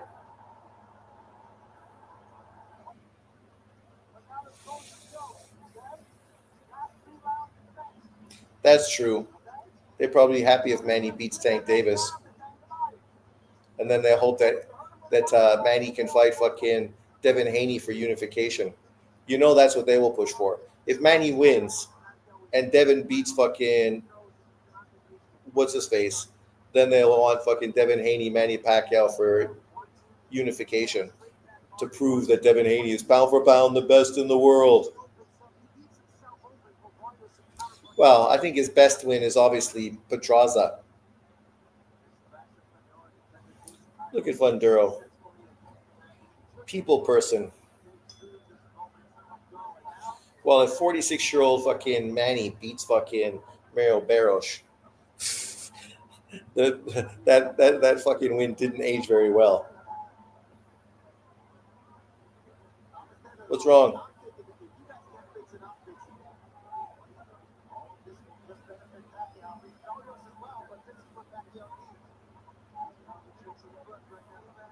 Oh, yeah, and he also had a rehydration clause on Mario.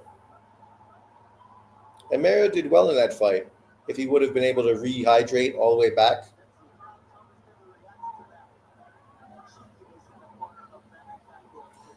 Round 10. Man, you win one more round and fucking, you pretty much got this fight, I think. One more round out of fucking 3. You can do it. You know public opinion is on your side. Every time you land a punch, fucking the crowd's going crazy. Yeah. Yeah, one more round, man.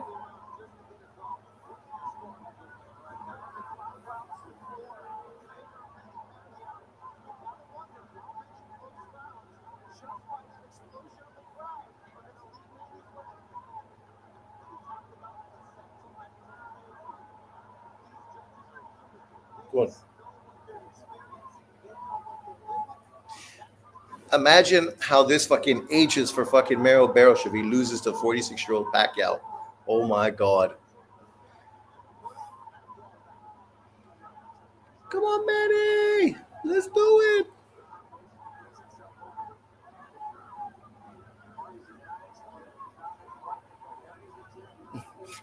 I don't know about that aircraft carrier.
I thought he was going to get destroyed and embarrassed. That was my fear, to go out looking bad. But at this point, hats off to Manny. Even if he loses, he should be very proud and get a lot of respect for a great performance.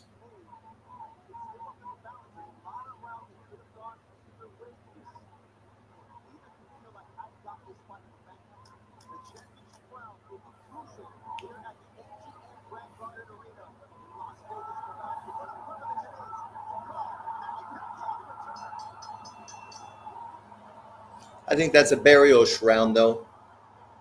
Yeah, Manny's gassing out like he did against Keith Thurman.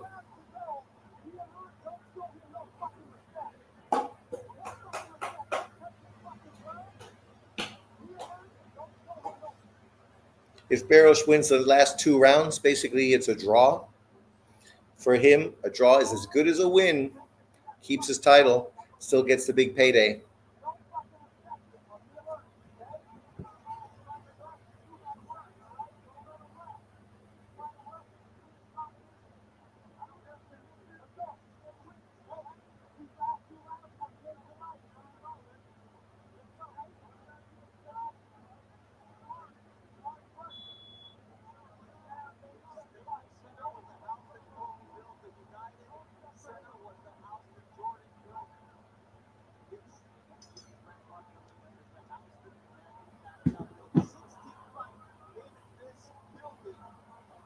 Well, that's it. Yeah, taking this fight is definitely lose for Mario, except for his bank account.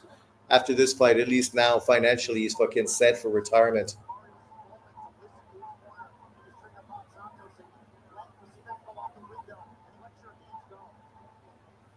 He's going to be aggressive, Manny. This is the time to counterpunch. Catch him fucking being too aggressive coming in. They gave that round to Pacquiao. Oh my god.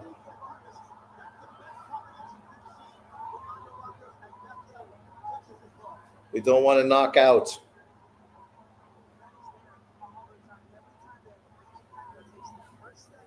That's why I say, Manny, preserve yourself. Step back, try to catch him fucking coming in recklessly. He knows he's got to end big, which means he's coming to you. You can hit him with crisp, clean, short shots.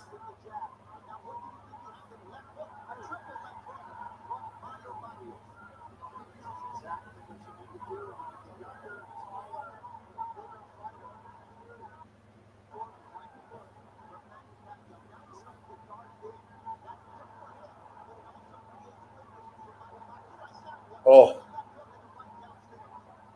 Ugh.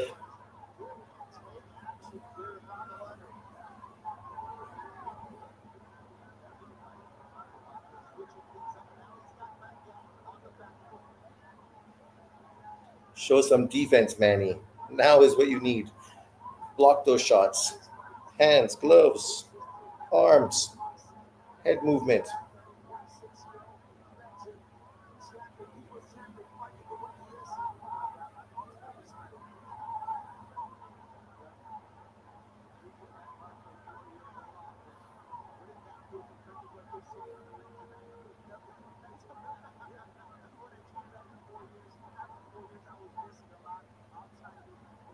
Oh, yes, Barrios winning this round big.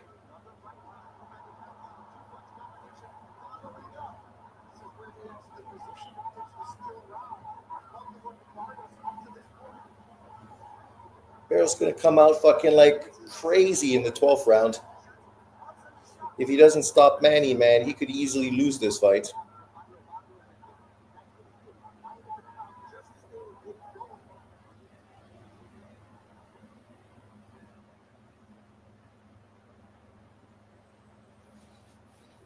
Last round, Manny. Last round. Composure. Hold. Frustrate.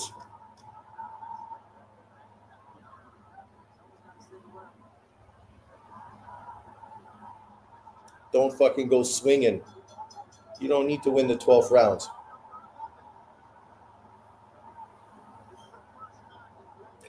Yeah. And that second fight, I thought Tim Bradley did better than the first round, the first one. I thought the second fight, okay, I could see them giving it to Tim that fight. But the first one, no fucking chance. That was bullshit. Bullshit.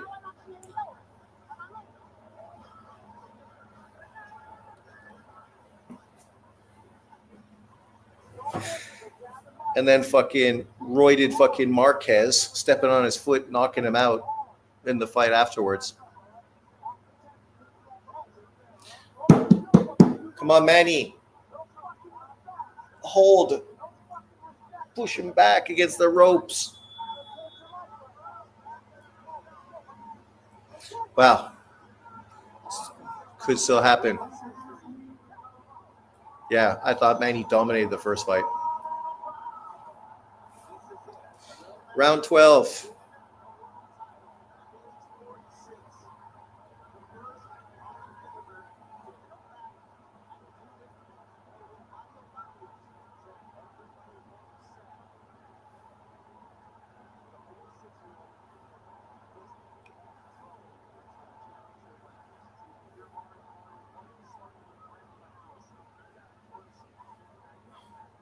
Don't expect Barrios to be nice now, Pacquiao. He got to fucking knock you out.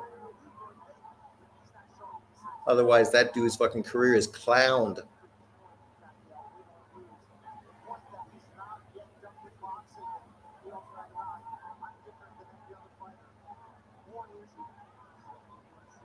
That's it. Head movement.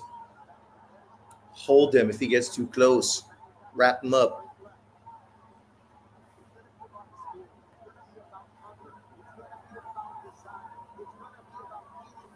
Catch him with a big, clean fucking left hand.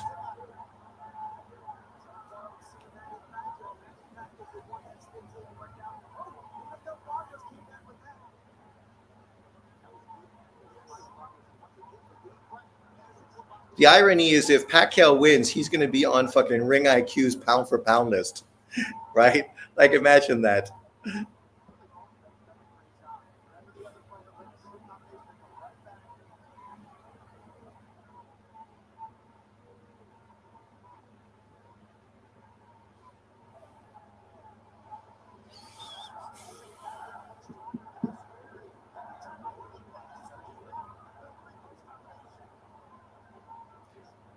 You can see why Pacquiao missed this. The chanting, the atmosphere. You don't get that shit fucking as a politician in the Philippines.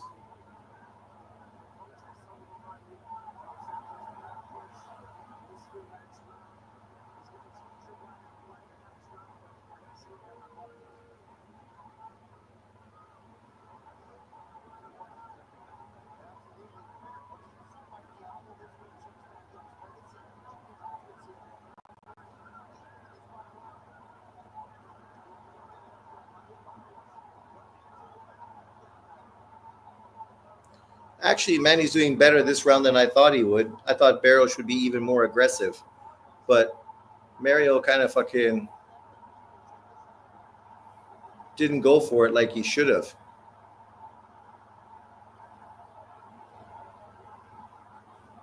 I think Pacquiao fucking won.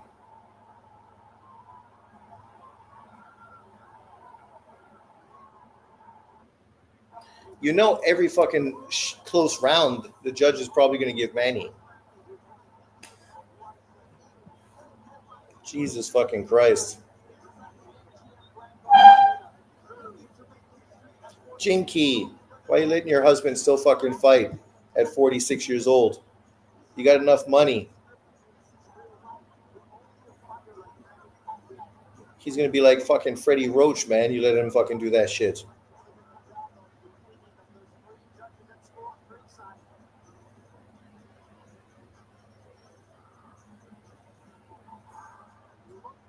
Well, win, lose, or draw, Manny fucking, he did not embarrass himself.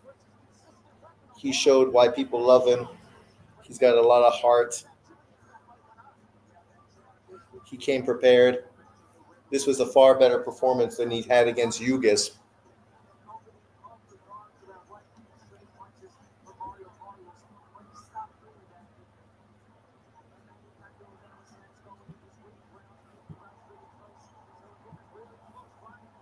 Find out if Father Time is still undefeated tonight. We will see what the numbers look like with the judges, because that's what really matters. But these are the CompuBox numbers, and you see that overall it was Mario Barrios outlanding Manny Pacquiao by 17 or 19 punches. The power punches, that's what favored Manny Pacquiao by 6, and the 25-punch jab advantage for Mario Barrios, but it doesn't tell the story of what we saw in the ring tonight. It's really going to come down to that classic argument a lot. The jabs of Barrios against the cleaner power punches of Manny Pacquiao. For what it's worth, I thought Barrios overtook Pacquiao in the scorecards in that final round. 7 rounds to 5 overall. But I'm just one opinion that doesn't matter. These rounds were close. This one really feels like it could go either way. Manny Pacquiao, the chance to make history once again. And you see the embrace from Mario Barrios. And I think Mario Barrios, if he doesn't get the nod tonight, will look back at those middle rounds when he allowed Manny Pacquiao to go downhill and take control. And Bob Santos kept telling him, these are rounds that are going to change your life, son. Come on, push it. Show me something. Let your hands go.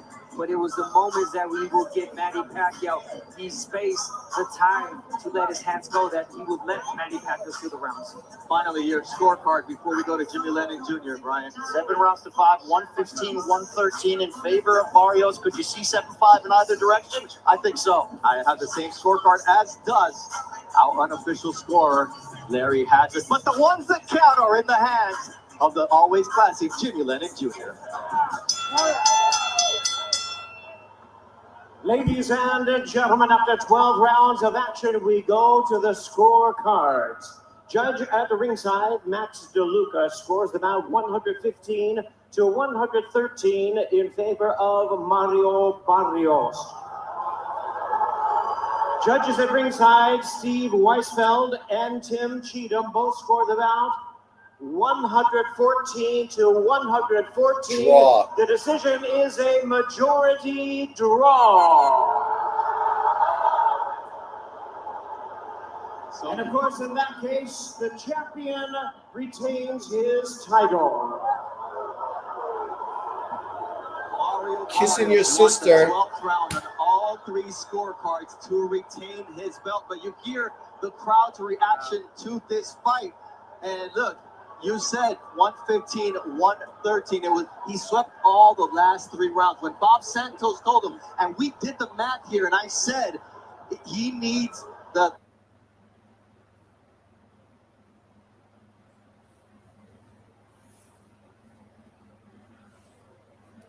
Well, scorecards are kind of like I said, the 12th round. Don't be surprised if it's a draw if Barrios All right, wins. Jim Gray with Manny Pacquiao.